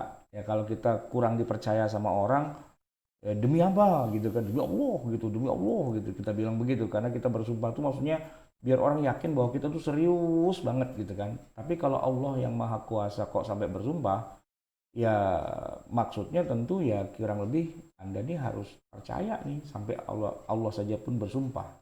Dan sumpahnya kalau kita kan nggak boleh dengan yang lain kecuali hanya dengan Allah, dengan nama Allah. Al-qasamu billah gitu ya. Sumpah atas nama Allah. Tapi kalau Allah sendiri subhanahu wa ta'ala, dia ketika bersumpah ya bisa dengan dirinya, dengan Allah. Tapi kebanyakannya kalau dalam Al-Quran tuh Allah bersumpah dengan makhluk-makhluk yang dijadikan sebagai maksum bihi, objek yang dijadikan sebagai sumpah. Nah, kalau kita lihat nanti Allah bersumpah dengan malaikat misalnya. Oh, berarti Allah sampai bersumpah dengan malaikat. Wasoffati soffa. Itu sebenarnya bukan malaikat sih ya. Maksudnya malaikat yang bersaf-saf gitu kan. Itu Allah bersumpah dengan kejadian malaikat itu yang berbaris rapi dan bersaf-saf. Allah bersumpah dengan ilmu astronomi gitu ya. Was-sama'i dzatil buruj, demi langit yang punya gugusan bintang gitu. Atau Allah bersumpah dengan was-sama'i wat-tariq, demi langit ya yang datang, demi langit dan yang datang pada malam hari. At-tariq itu apa sih? Wa ma adraka mat-tariq an-najmus tsaqib, bintang yang menembus. Sebagian teman-teman kita yang ahli astronomi bilang, oh itu meteor maksudnya. An-najmus tsaqib, bintang yang menembus, bintang jatuh gitu ya. Walaupun nanti ada juga yang mengatakan lain lagi gitu ya. Wasyamsi wa duhaha, Allah bersumpah dengan malam, dengan matahari dan waktu duhanya. Allah juga bersumpah dengan waktu asar, Allah juga bersumpah dengan waktu malam dan seterusnya, dan banyak sekali Allah bersumpah dengan banyak yang menggunakan fenomena waktu. Ya, fenomena waktu. Jadi waktu duha, waktu asar, waktu malam, waktu siang dan seterusnya. Ini menarik ya, bahwa waktu itu di dalam Al-Qur'an menjadi punya banyak sebutan, dan sering kali Allah bersumpah dengan menggunakan waktu yang menunjukkan bahwa waktu itu menjadi sesuatu yang sangat unik. Dia kayak benda nyata, walaupun dia tidak nyata, hanya ada dalam alam imajiner. Gini-gini, para filosof mengatakan bahwa segala makhluk itu membutuhkan ruang dan waktu. Butuh ruang dan waktu. Dia ada itu kapan? Sebelumnya dia tidak ada, dan sesudahnya dia juga tidak ada. Dia hanya ada pada waktunya, gitu kan? Ini ngomong filsafat sedikit ya, gitu ya. Dan dia butuh ruang. Benda konkret itu butuh ruang. Bumi, langit, semua manusia dan sebagainya itu butuh ruang. Ruangnya apa ya? Bumi ya, space itu kan. Dan butuh waktu, gitu. Nah, nanti benda-benda abstrak itu hanya butuh ruang tapi tidak butuh waktu. Sementara Allah Subhanahu wa taala tidak butuh ruang, tidak butuh waktu. Karena ruang dan waktu adalah makhluknya Allah juga. Nah, jadi fenomena waktu itu unik dan menarik karena juga nanti kita mengenal yang namanya kenisbian waktu. Waktu yang nisbi. Begini, di dalam Al-Quran Allah banyak bercerita tentang eh, satu hari di sisi Allah itu seperti sekian lama tahun ya di sisi kamu gitu. Nah, ini relativitas waktu akhirnya munculnya. Kita cuma merasakan sebentar, kita merasakan cuma sebentar, padahal orang lain merasakannya begitu lama, berpuluh tahun, beratus tahun, berabad-abad gitu. Nah, ini unik. Kenapa? Karena begini, Sob Wildan. Bayangkan ya, misalnya orang hidup di zaman Nabi Muhammad. Itu kan kesini kan waktunya udah 1400 tahun. 1400 tahun yang lalu dia meninggal. Gitu kan? Dengan orang yang meninggal hari ini, itu di alam barzah bisa ketemu. Padahal kalau dipikir-pikir, lama banget dia nungguinnya, 1400 tahun. Tapi kayak baru ketemu saat itu gitu. Kayak dia baru mati kemarin, dan yang ini juga baru mati barusan, dan nggak lama kemudian dia ketemu di alam barzah. Sehingga waktunya menjadi nisbi gitu, menjadi relatif. Satu. Yang kedua, contoh lagi dalam banyak hadis disebutkan bahwa nanti setiap orang itu akan dibangkitkan oleh Allah dengan umur yang rata-rata sama. Umur yang rata sama. Antum itu ketemu dengan bapak antum dengan usia di mana beliau itu ada usia sekitar 30-an. Kakeknya, berarti kakek antum ya, itu juga akan dibangkitkan dengan usia umur 30-annya dia. Sesuai dengan waktunya dia, gitu kan. Karena kalau enggak, kita akan bertemu dengan kakek yang udah ratusan tahun umur, udah peot-peot semua. Enggak, ternyata dibangkitkan semua dengan muda. Berarti seolah-olah begitu dia mati, sekarang nggak lama kemudian dia merasakan udah dikumpulkan di padang di alam barzah dengan keluarganya yang pada meninggal juga begitu. Nah, ini kan kalau kita lihat dari segi waktu, ini menjadi misteri yang luar biasa, misteri waktu gitu loh. Jadi ada waktu yang orang merasakannya sebentar, ada waktu yang orang merasakannya sangat lama. Nah, orang barat seperti Einstein begitu misalnya sudah bicara tentang teori relativitas waktu. Kalau dia bergerak dengan kecepatan cahaya, itu waktu yang dia alami dengan yang dialami di bumi itu jadi berubah. Kalau kita nonton film Interstellar gitu, dia cuma merasakan 2 hari atau 3 hari, tapi begitu dia pulang ke bumi, semua orang yang hidup di zamannya sudah mati. Dia hanya ketemu cucunya atau anaknya yang udah jadi nenek-nenek gitu. Wah, itu unik sekali ya. Nah, ternyata keunikan waktu itu sering kali disebut-sebut di dalam Al-Quran. Demi waktu, demi masa. Baik. Oke. Dan tidaklah Allah Subhanahu wa taala bersumpah dengan satu makhluknya kecuali Allah ingin kita itu perhatian dengannya itu. Itu menjadi sesuatu yang penting yang harus kita mengambil ibrah darinya. Kita lanjutkan Ustaz. Di bab 6 ada syarat. Allah Subhanahu wa taala memulai surat-surat itu dengan syarat begitu. Allah Subhanahu wa taala menyebut kejadian-kejadian tertentu dengan mengaitkannya dengan syarat. Penyebutan syarat tersebut di bagian pertama surah-surah tertentu untuk menunjukkan bahwa kejadian itu merupakan hal yang pasti akan terjadi. Ya, dalam Al-Quran ada 7 surat itu, diantaranya Al-Waqi'ah, Al-Munafikun, At-Takwir, Al-Infitar, Al-Insyiqaq, Az-Zalzalah, dan An-Nasr. Ya, kalau yang Al-Waqi'ah itu kita sudah hafal ya. Idza waqa'atil waqi'ah, apabila terjadilah hari kiamat gitu kan. Kalau yang Al-Munafiqun, idza ja'akal munafiqun. Kemudian ini At-Takwir itu peristiwa kiamat ya. Idza syamsu kuwirat, atau infitar, idza sama'u fatarat. Ini kejadian kiamat juga. Begitu juga Al-Insyiqaq, idza sama'u syaqqat, langit terbelah. Atau idza zulzilatil ardu zilzalaha, bumi digoncang-ganjingkan. Dan yang terakhir ini demi masa. Saya nggak tahu nih kenapa demi masa muncul di sini ya. Tapi itu jumlahnya berapa? Satu, harusnya ada 7 ya. Iya. Baik. Saya nggak tahu nih kenapa ada muncul kata-kata demi masa di sini ya. Padahal ini kan bukan Enggak, syarat. Ustaz. Ini harusnya An-Nasr, Ustaz. Tapi Oh, Ustaz An-Nasr. iya, An-Nasr. Oh, salah Iya, ya. Ustaz masukinnya Al-Asr. Oh, pantas. An-Nasr. Kalau An-Nasr gimana bunyinya? Idza jaa nasrullahi Oh wal fath. iya, idza jaa nasrullahi wal fath. Oke. Itulah gunanya punya host yang pinter. Idza jaa nasrullahi wal fath. Apabila nah ini bukan kiamat ya. Kalau nasrullah ini kemenangan berarti Kemenangan. kan? Ya. Oke, jika diperhatikan atau dicermati, semua surat tersebut dibuka dengan syarat idza, artinya apabila. Di mana sebagian besar itu banyak berbicara tentang hari kiamat dan tanda-tandanya. Tadi ada al-insyiqaq, al-infitar, at-takwir begitu. Kemudian juga ungkapan-ungkapan dengan penyebutan huruf idza dalam surat di atas mengisyaratkan kepastian akan terjadinya hal-hal tersebut. Ya. Pasti terjadi hari kiamat, kemudian pasti termasuk al-zalzalah itu juga. Kemudian pasti adanya kemenangan Nabi Muhammad SAW di surat An-Nasr. Ya. Kita masuk bab berikutnya, bab 7, Amr. Ya. Jenis yang ketujuh adalah bahwa Allah Subhanahu wa taala membuka surat-surat tertentu dengan menekankan al-amr atau perintah yang diarahkan kepada Rasulullah SAW juga kepada umatnya. Al-Quran menyebutkan ada sekitar 6 surat nih. Al-Jin, Al-Alaq, Al-Kafirun, Al-Ikhlas, Al-Falaq, dan An-Nas. Kebanyakannya di juz amma ya. Iya, ke-6 surat tersebut Allah Subhanahu wa taala memulainya dengan kalimat kerja yang mempunyai faedah perintah. Dimaksudkan agar apa yang disebutkan setelah kata perintah itu bisa diterima, diyakini, sehingga benar-benar menjadi keyakinan yang kukuh. Ya. Oke, misalnya Kita di awali surat Al-Jin. Al-Jin, Qul uhiya ilayya annahu istama'a nafarun minal jin. Katakanlah wahai Muhammad, qul ya, telah diwahyukan kepadamu, uhiya ilayya, kepadaku harusnya ya, bukan kepadamu. Karena ini kalimat langsung. Telah diwahyukan kepadaku bahwasanya sekelompok jin itu telah mendengarkan. Istama'a nafarun minal jinni, telah mendengarkan ayat Al-Qur'an ya, atau wahyu dari Allah gitu ya. Qul, perintah.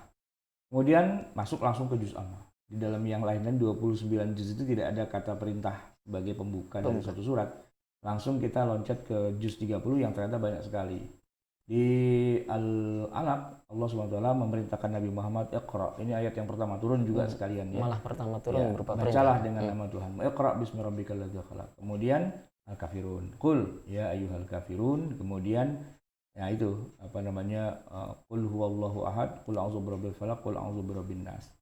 Ya, itu apa namanya, qul huwallahu ahad, hurufnya agak kecil ya, jadi nggak kelihatan.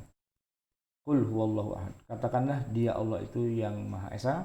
Qul a'udzu birabbil falaq, katakanlah aku berlindung kepada Tuhan yang menguasai waktu subuh. Dan kemudian qul a'udzu birabbin nas, katakanlah aku berlindung kepada Tuhan yang memelihara atau menguasai manusia. Jadi ada perintahnya tuh adalah kebanyakannya qul ya, katakan begitu ya. Walaupun apa namanya, mengatakannya biasanya terkait dengan jawaban. Jadi Nabi ditanya qul gitu ya. Cuma itu kan kalau tersebar di berbagai ayat. Kalau di awal surat, nah ini kan tidak ada kaitannya begitu. Dan satu-satunya awal surat yang memerintahkan tapi tidak mengatakan adalah malah membaca. Iqra gitu. Kalau yang lain qul, katakan. Kalau iqra, bacalah. Hampir sama ya. Bacalah dan katakanlah itu hampir sama. Tapi ketika bacalah di sini ternyata maknanya bukan iqra'il Qur'an gitu, bukan. Ya, bukan qul bismi rabbikal ladzi khalaq. Katakanlah bismi rabbikal ladzi khalaq. Enggak begitu kan, tapi iqra, bacalah. Baca itu maksudnya bukan membunyikan begitu. Tapi iqra itu ya membaca. Membaca itu artinya mengeja atau bahkan maknanya adalah mempelajari. Bisa banyak nih atau katakanlah hikmah yang bisa kita ambil misalnya bahwa sebelum kita berkata-kata hendaknya kita baca dulu gitu. Atau membaca itu bukan sekedar hobi, tapi membaca itu adalah kewajiban karena Allah berkata iqra bismi rabbikal ladzi khalaq. Bab 8 istifham. Allah Subhanahu wa taala menyampaikan istifham atau pertanyaan itu di permulaan surat ada 6 tempat. Di antaranya ada al-insan, an-naba, al-ghasyiyah, asyarh ya atau al-insyirah. Kemudian Al-Fil, misalnya Al-Fil dan Al-Ma'un. Ini juga kebanyakannya di juz amma. Juz amma. Selain Al-Insan. Ini jadi Allah membuka surat dengan sebuah pertanyaan. Hal ada 'alal insani hinum minad dahri lam yakun syai'an madhkura? Bukankah telah datang atas manusia satu waktu, satu masa di mana dia waktu itu belum merupakan sesuatu yang dapat disebut lam yakun syai'an madhkura. Nah, selebihnya itu semua adanya di juz amma. Amma yatasaalun. Tentang apa sih mereka saling bertanya-tanya, gitu kan? Hal ataka hadithul ghasyiyah? Sudahkah sampai kepada kamu kisah tentang hari pembalasan? Alam nashrah laka sadrak? Bukankah kami telah melapangkan untukmu dadamu? Alam tara kaifa fa'ala rabbuka bi ashabil fil?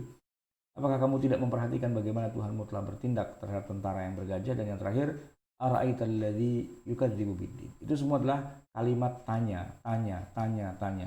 Nah, ini menariknya adalah begini, istifham itu bisa untuk menarik perhatian orang. Kalau ada seorang ustadz berceramah, ya, mungkin dia awali dengan hamdalah, lalu dia dengan memuji orang gitu ya. Kemudian dia dengan panggilan, ya, menyapa para kaum muslimin dan muslimat, kan panggilan itu, atau hadirin dan hadirat kan gitu ya. Tapi bisa juga diawali dengan istifham. Ada yang tahu nggak apa yang dimaksud dengan ini? Atau tiba-tiba saya punya pertanyaan, siapa yang bisa jawab? Ngawalinya dengan sebuah pertanyaan, ya kan? Hal ataka hadithul ghasyiyah? Sudah sampai belum berita tentang al-ghasyiyah? Nah, gitu kan. Jadi itu membuat orang jadi tergugah dengan sebuah pertanyaan. Gaya bahasa Al-Quran itu unik sekali, ya, mengawali suatu surat dengan pertanyaan. Itu nggak akan kita temukan dalam kitab undang-undang, ya, misalnya undang-undang perkawinan gitu, pasal 1 ayat 1. Tahukah Anda apakah perkawinan itu? Enggak begitu mungkin bunyinya kan. Pasti jawabannya adalah apa? Isinya adalah perkawinan adalah apa? Perkawinan adalah apa? Ya kan, definisi. Tapi kalau Quran enggak. Ya, tahukah kamu apa yang terjadi pada tentara yang bergajah? Alam tara kaifa fa'ala rabbuka bi ashabil fil? Tidakkah kamu perhatikan apa yang terjadi pada tentara bergajah itu yang Allah sudah lakukan pada mereka? Ya, itu kalimat-kalimat seperti itu kalimat yang menggugah karena merupakan pertanyaan. Yes. Gitu. Maka pertanyaan-pertanyaan ini bukan berarti Allah Subhanahu wa taala tidak mengetahui masalah-masalah di balik pertanyaan itu. Ya, tetapi sebagai metode atau jembatan dalam rangka menjelaskan lebih jauh apa-apa yang jadi mitra bicara Allah Subhanahu wa taala agar menjadi lebih tahu dan jelas serta lebih mengerti. Mitra bicara ini istilah. Lawan bicara. Ini tulisnya mitra bicara. Oke. Kita yang nomor 9 ya. Bab 9 nih. Surat-surat yang dimulai dengan vonis celaka atau doa. Wah, ini agak ngeri nih misalnya. Jenis yang ke-9 ini Allah Subhanahu wa taala membuka surat dengan vonis celaka kepada pihak-pihak yang mestinya memang celaka. Istilah vonis celaka ini lebih menulis sukai ketimbang istilah aslinya yang dituliskan oleh Asyuyuti, yaitu doa. Iya, doa. Doa. Saya enggak, ya doa. Jadi dibilang doa, diawali dengan doa, tapi isinya kok wailul lil mutaffifin, wailul likulli humazatil lumazah, tabbat yada abi lahabi wa tabb. Nah, begitu saya baca beberapa buku pembanding, sebutlah misalnya muqaddimah tafsir Kemenak. Nah, di situ dituliskan Fawatihus Suwar itu salah satunya adalah ini dia menggunakan istilah vonis celaka. Nah, lebih tepat kelihatannya makna atau kita langsung nyambung ya, maksudnya vonis celaka. Jadi ada 3 surat di dalam Al-Quran di mana Allah memulainya dengan vonis. Vonis, tiba-tiba divonis gitu. Wailul lil mutaffifin. Celaka orang yang mutaffif gitu, yang curang gitu. Itu nggak bicara apa sebabnya, latar belakangnya, terus atau pertanyaan atau apa, nggak, tiba-tiba langsung vonis. Vonisnya langsung celaka gitu aja. Atau juga dalam Al-Humazah itu kan wailul likulli humazatil lumazah gitu. Bahkan termasuk yang Abu Lahab itu, tabbat yada abi lahabi wa tabba. Itu langsung vonisnya. Padahal biasanya vonis itu adanya di akhir. Setelah setelah memperhatikan, menimbang dan memutuskan. Kan terakhir gitu ya. Itu kalau dalam urut-urutan sebuah surat resmi atau ketentuan, keputusan, fatwa dan itu kan begitu. Tapi ayat Quran tuh kadang-kadang unik dia. Vonisnya taruh di depan. Gitu. Celaka. Udah gitu aja langsung. Udah divonis gitu. Kenapa? Binasalah kedua tangan Abu Lahab. Loh, kenapa kok Abu Lahab cuma celaka? tabat yada abil lahab wa tab ma aghna anhu maluhu wa ma kasab sayasla naron dan seterusnya gitu kan. Nah, itu diceritakan bagaimana dia akan begini-begini dan sebagainya. Nah, nggak ada penyebabnya kenapa kok dia begitu, nggak tiba-tiba langsung dihabisi aja begitu. Jadi kayak potongan kepingan-kepingan yang berserakan begitu, sehingga orang kalau nggak ngerti ceritanya asal muasal sebabnya siak dan sebagainya, memang pada bingung pasti dengan Al-Quran. Kok tiba-tiba ngomong celaka, ada apa kok tiba-tiba celaka gitu ya. Nah, sebagai sebuah opening ya film itu menarik. Ada beberapa film yang openingnya tiba-tiba adegan laga. Itu bagian akhir yang harusnya ada di ending, itu taruh di depan. Gedebak sampai satu adegan tuh selesai gitu ya. Gedebak terus baru bilang 1 minggu sebelumnya. Gitu. Oh, ceritanya apa? Oh, kita baru flashback ke belakang. Wah, Al-Quran tuh gaya flashbacknya hebat gitu. Kadang-kadang opening itu dia pakai dari adegan yang paling finalnya ditarik ke depan gitu kan. Jadi luar biasa, tiba-tiba udah vonis aja. Nah, yang ke-10 taklil. Satu-satunya dalam Al-Quran yang bicara ilat. Kenapa? Gitu kan. Ilat itu kan kenapa sih begitu gitu ya. Nah, di situ Allah Subhanahu wa taala berbicara li'ilafi Quraisyin. Karena kebiasaan orang Quraisy. Unik ya. Sebuah surat diawali dengan kata-kata karena. Karena apa? Ya namanya juga dia bagian dari kekuatan syair gitu ya. Jadi ya bebas-bebas aja. Ya kalau orang bilang sultan mah bebas, ya. Pujangga mah bebas gitu loh. Al-Quran juga begitu. Dia bisa mulai dengan apa saja. Tiba-tiba dimulai dengan karena kebiasaan orang Quraisy. Terus li'ilah fil Quraisyin ila fi itu terakhir falyabudu rabb hadzal bait alladzi at'amahum min ju'in wa amanahum min khauf. Tapi Allah sebutkan karena ini. Gitu ya. Jadi unik kan? Jadi Quran ini memang dinamis sekali, ibarat kalau lagu itu ya gitu kayak para penulis lagu tiba-tiba bagian yang mananya itu yang taruh di depan atau bagian mana yang jadi judul gitu. Itu unik Al-Quran dalam hal ini. Baik, dan ini satu-satunya surat Ustaz ya, yang Allah Subhanahu wa taala membukanya itu dengan ta'lil atau dengan ilat, lebih mudahnya alasan atau atas satu masalah begitu, yaitu taqdimut ta'lil 'anil amr gitu. Mendahulukan ilat daripada pokok masalahnya. Ilatnya dulu yang disebutin. Karena memabukkan, maka ganja itu haram. Karena memabukkan, maka ekstasi itu haram. Jadi judulnya khutbah kita adalah karena. Bukan bicara judulnya apa. Besok ceramah judulnya apa? Karena. Maksudnya apa karena? Ya ntar lo dengerin aja.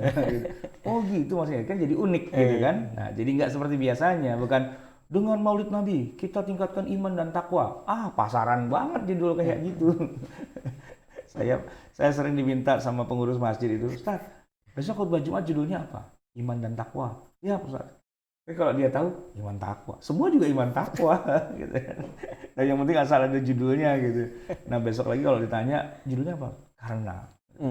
Karena apa? Ya karena apa? Ntar dengerin makanya. Li'ilah fil Quraisyin. Alhamdulillah Ustaz, kita selesai dari pembahasan kita kali ini di Fawatihus Suwar gitu. Oke, saya bacakan dulu di penutup atau kesimpulannya ya, bahwa Allah Subhanahu wa taala sering membuka ayat-ayat surat-surat itu dengan berbagai macam cara begitu saja. Bisa dengan pujian, bisa dengan anida atau panggilan, kemudian dengan syarat, kemudian dengan taklil, dengan sumpah dan macam-macam. Dan kita sudah bahas ke 10-nya gitu yang tadi sudah di awal kita tampilkan, yang diteliti oleh Imam As-Suyuti dalam kitabnya Al-Itqan fi Ulumil Quran. Baik, Bapak Ibu yang dirahmati Allah Subhanahu wa taala, Bapak Ibu bisa bertanya tentang tema hari ini baik melalui Facebook kita atau di YouTube kita atau juga tentu saja di Zoom kita. Maka saya akan coba baca dulu pertanyaan-pertanyaan yang ada di Zoom, Ustaz. Ya. Baik. Pertama, Ustaz, dari Pak Alzam nih. Ya. Ustaz mohon izin bertanya tentang huruf-huruf di awal surat itu. Huruf-huruf di awal surat. Surat-surat yang dimulai dengan huruf-huruf hijaiyah itu. Apakah tidak ada satupun riwayat asbabun nuzul atau asbabul wurud yang bisa menjelaskannya mungkin? Ya, itulah masalahnya. Kalau ada, pasti tidak akan muncul perbedaan pendapat yang mengatakan itu yang tahu hanya Allah gitu ya. Jadi tidak disebutkan sebab atau penjelasan tentang hal itu semua. Kalau ada ya berarti ya tidak, berarti masalahnya selesai gitu. Masalahnya karena tidak ada penjelasan tentang hal itu. Baik. Baik. Selanjutnya dari Pak Ferianto. Ya. Studi Al-Quran telah banyak dilakukan ulama sehingga menjadi studi yang bersifat ilmiah. Bahkan kalangan barat pun juga melakukan pengajian terhadap Al-Quran dengan latar belakang kultural maupun intelektual yang berbeda-beda. Jadi untuk kami yang awam ini, Ustaz, apa hikmah dari adanya ayat yang muhkamat dan mutasyabihat itu? Ya mutasyabihat itu tergantung kita memahaminya dulu ya. Kita sudah membahas nih bab tentang ayat yang mutasyabihat. Ada mutasyabihat yang mutasyabih dalam arti hanya orang tertentu yang bisa memahaminya, seperti misalnya ayat hukum. Sebagian ulama ada yang mengatakan bahwa ayat hukum itu adalah mutasyabihat. Maksudnya mutasyabih itu tidak jelas ini hukumnya apa gitu ya. Maka yang tahu adalah warasikhuna fil ilmi, mereka yang memang pakar di bidangnya, baru dia bisa akan menjelaskan ayat-ayat hukum gitu. Tapi ada juga yang mengatakan bahwa mutasyabihat itu tadi ayat yang memang sama sekali nggak bisa dijelaskan, yaitu huruf-huruf muqatta'ah gitu. Nah, kalau yang kasus yang satu ini, yang misalnya mutasyabihat itu maksudnya adalah huruf-huruf tertentu yang tidak ada yang tahu maknanya, kan jadi pertanyaannya jadi unik ya. Kalau emang nggak ada yang tahu maknanya, kalau yang tahu hanya Allah saja, kenapa kok Allah turunkan gitu ya? Nah, jawabannya begini. Ini untuk tes keimanan. Anda percaya nggak pada Al-Quran gitu kan? Kalau percaya ya sudah, terima saja gitu. Nggak usah pakai ngatur-ngatur Allah, emang yang jadi Tuhan siapa gitu kan. Yang kedua, karena ayat ini bagian dari Al-Quran, huruf-huruf ini, maka waktu kita baca itu ya kita berpahala. Walaupun kita tidak paham maknanya, untuk menunjukkan bahwa ada ayat Al-Quran yang itu adalah mukjizat gitu ya, dimana kita sekedar membacanya walaupun nggak paham kita dapat pahala gitu. Jadi Quran itu tidak hanya selalu kaitannya dengan dipahami, tapi juga menjadi bagian dari ritual ibadah di mana kita belajar ya memahami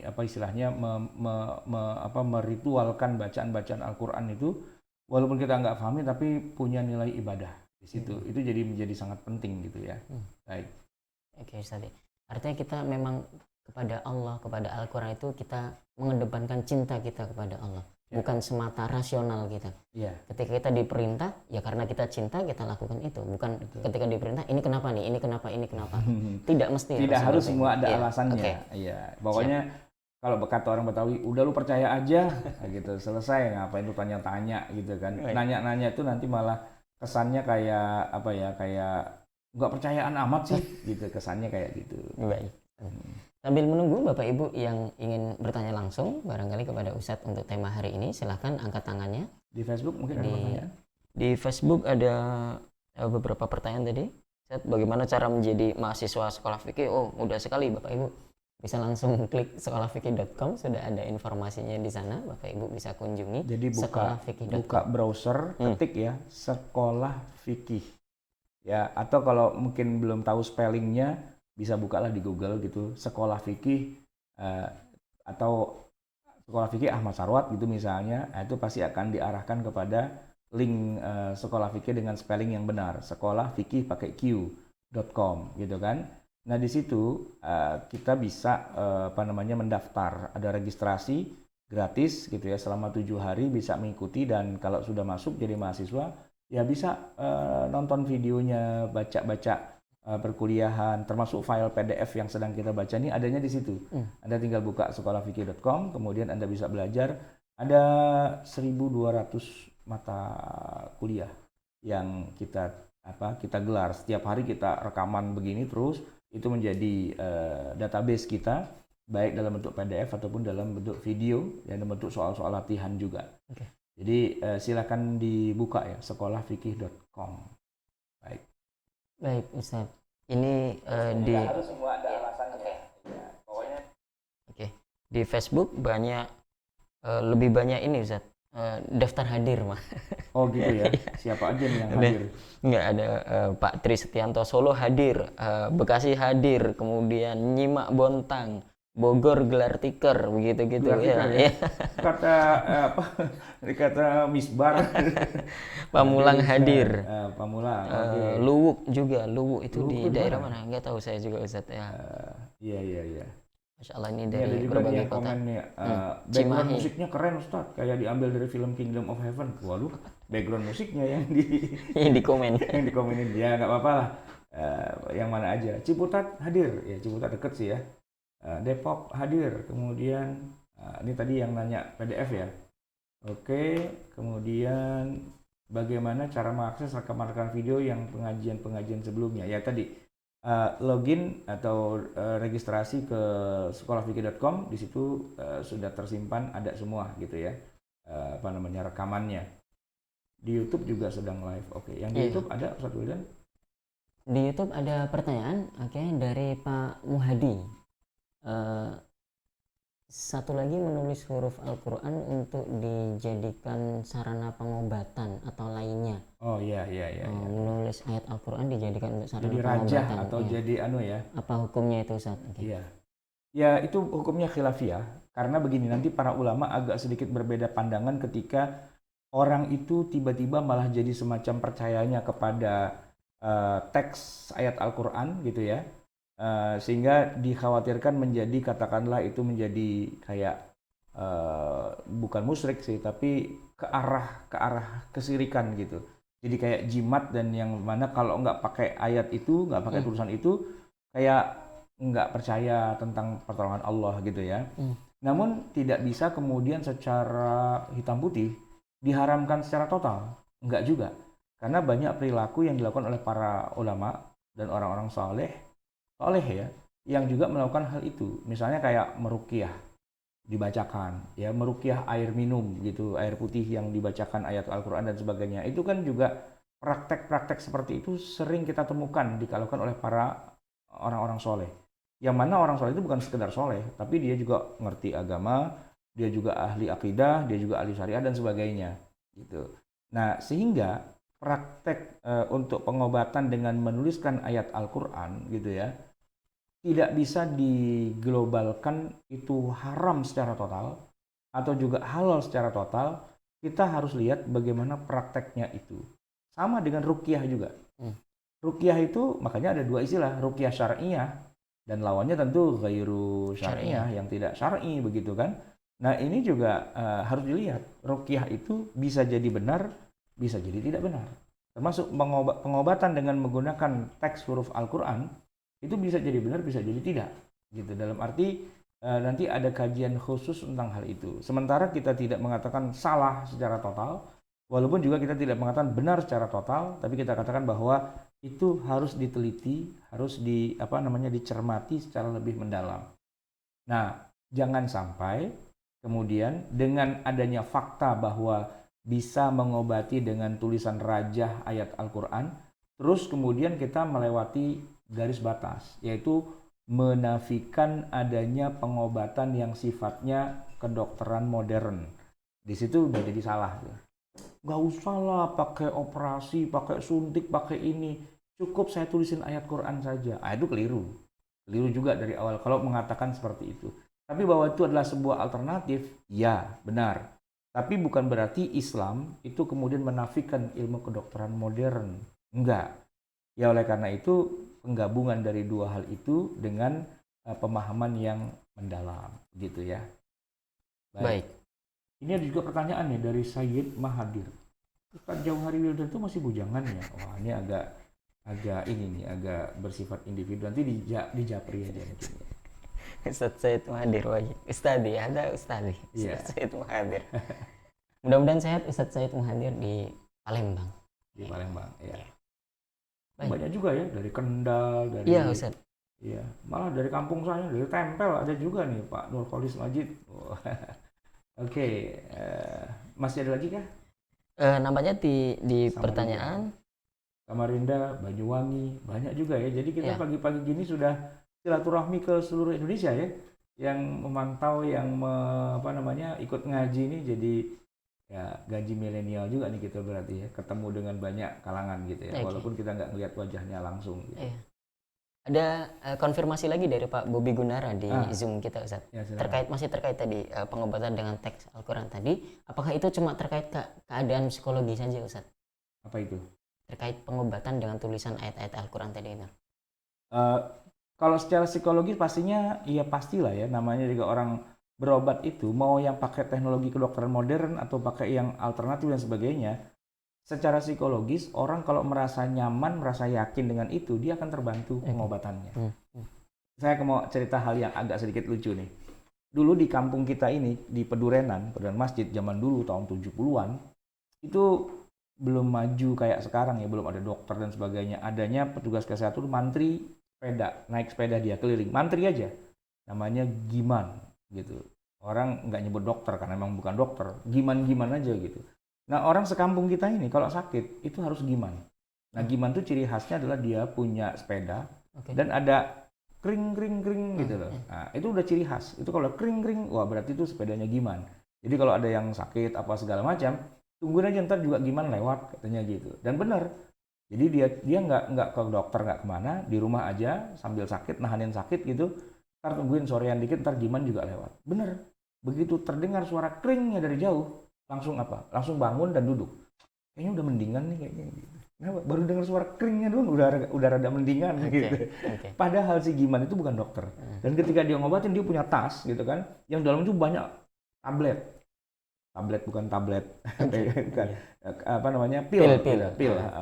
Itu kalau kita perhatikan orang sekampung pilnya tuh semua penyakit apapun pilnya itu juga gitu loh. Kalau kata orang Betawi kita dulu, obatnya diraup-raup aja sama dia, cuma diraup segini. Ini obatnya, ini raup segini. Gak tahu tempat tepung terigu atau apa gitu kan. Tapi semua merasa apa? Gimana tuh, wah luar biasa itu apa pengobatannya gitu kan. Sehingga dibawa ke dokter spesialis nggak mempan. Dibawa kemana nggak mempan. Begitu sama Giman, baru dengar suara kering sepedanya aja, udah rada mendingan katanya begitu. Belum kalau udah minum obat yang semuanya sama obatnya itu langsung pada sembuh gitu katanya. Itu kan psikologis gitu kan.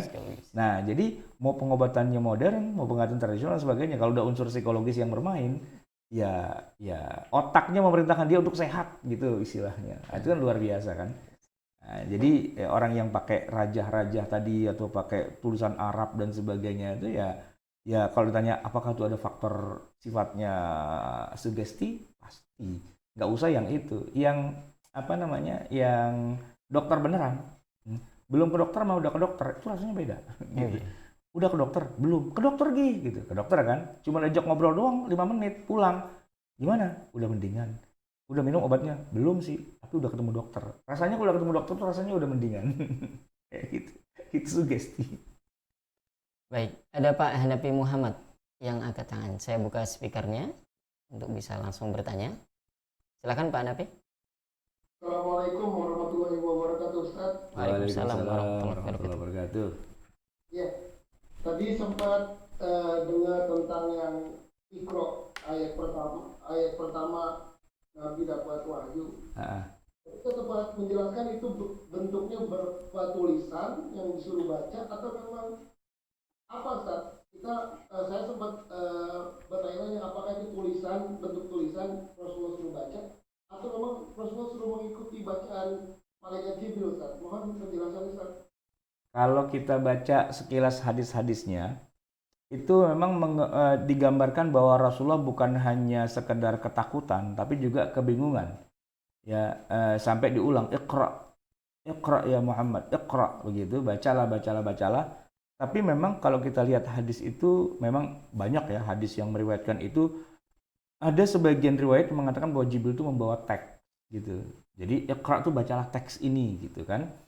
Cuma riwayat yang itu agak sedikit dipermasalahkan karena apa? Karena ketika Nabi itu kemudian turun dari gua Hira itu kan turunnya ke Mekah itu teksnya mana gitu. Harus kan itu dibawa gitu kan.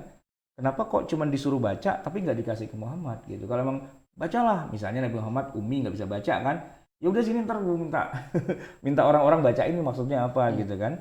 Nah, jadi ada sebagian riwayat yang mengatakan emang Jibril katanya bawa teks, tapi itu sedikit banyak dikomentari bahwa itu riwayat yang tidak kuat. Yang kuatnya adalah memang Jibril tidak bawa teks apa-apa, hanya mentalkin saja Iqra gitu, dan saat itu Nabi juga agak bingung-bingung gimana gitu karena beliau nggak tahu maksudnya Iqra itu apa. Kalau suruh baca, baca apaan, bahkan beliau juga ummi gitu ya. Tapi yang jelas 5 ayat itu terbenam dalam hatinya sehingga beliau kemudian bisa bercerita pada orang-orang bahwa saya didatangi oleh Jibril yang mengucapkan Iqra bismi rabbikal ladzi khalaq khalaqal insana min 'alaq dan seterusnya. Jumhur mayoritas ulama umumnya mengatakan bahwa Iqra di situ bukan disuruh membaca teks, tapi disuruh mengulangi, ya ulangi bacaan saya Iqra begitu. Setidaknya Nabi kemudian mengulanginya dan kemudian menghafalnya dan kemudian mengajarkan pada orang lain setidak-tidaknya itu.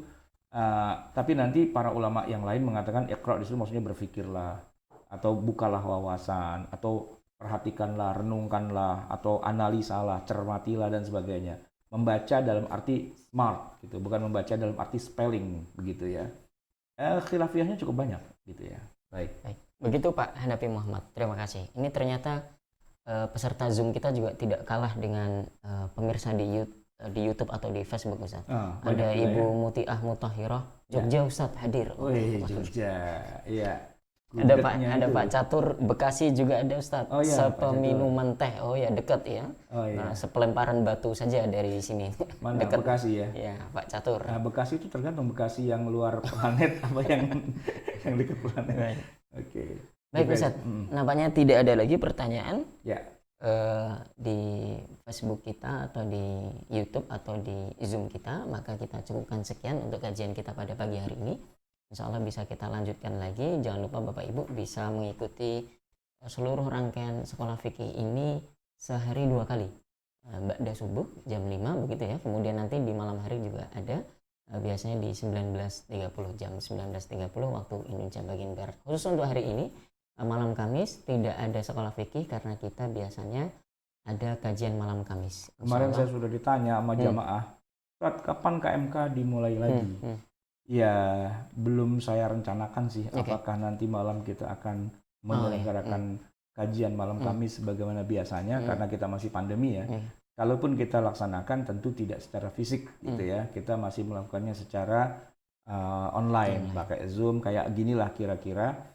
Mungkin habis ini kita bicarakan ya Ustadz Wildan ya, KMK kita akan kita mulai apakah nanti malam atau minggu depan gitu ya. Baik. Ya, oke. Baik Bapak Ibu yang dirahmati Allah Subhanahu wa taala, nampaknya kita berada di ujung acara. Seperti biasa, kita tutup dulu dengan doa kafaratul majelis untuk nanti kemudian Ustadz menutup dengan membaca doa. Tapi belum bisa saya tampilkan ini teks doanya. Mudah-mudahan di pertemuan berikutnya bisa saya tampilkan Ustadz. Enggak tampil ya? Iya. Baik. Jamaah sekalian, mari kita tutup dengan baca doa. Bismillahirrahmanirrahim. Alhamdulillahirabbil alamin, hamdan yuwafi ni'amahu wa yukafi'u mazidah. Ya Rabbana lakal hamdu wa lakal syukru kama yanbaghi li jalali wajhika wa li'azimi sultanik. Allahumma salli wa sallim wa barik ala sayyidina Muhammadin wa ala ali sayyidina Muhammad. Rabbana anfa'na bima 'allamtana, rabbi 'allimna alladhi yanfa'una, rabbi faqihna wa faqih ahlana wa qarabatin lana fi dinina ma'a ahlil qutri untha wa dhakar. Rabbi waffiqna wa waffiqhum lima tartadi qawlan wa fi'lan karama warzuqil kulla halalan daima wa akhilla atqiya ulama nahdha bil khair wa nukfa kulla syar. Rabbana aslih lana kulla syu'un wa aqirra bir ridha minkal uyun waqdi anna rabbana kulla duyun qabla an ta'tiyana rusul manun waghfir wastur anta akraman satar wa salatullahi tarshal mustafa من إلى الحق دعانا والوفى بكتاب فيه للناس الشفا وعلى الآل الكرام الشرفاء وعلى الصحب المصابيح الغرر.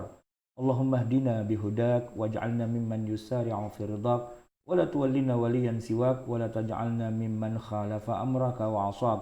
وحسبنا الله ونعم الوكيل ولا حول ولا قوة إلا بالله العلي العظيم. وصلى الله على سيدنا محمد وعلى آله وصحبه وسلم والحمد لله رب العالمين. Wassalamualaikum warahmatullahi wabarakatuh. Waalaikumsalam warahmatullahi wabarakatuh.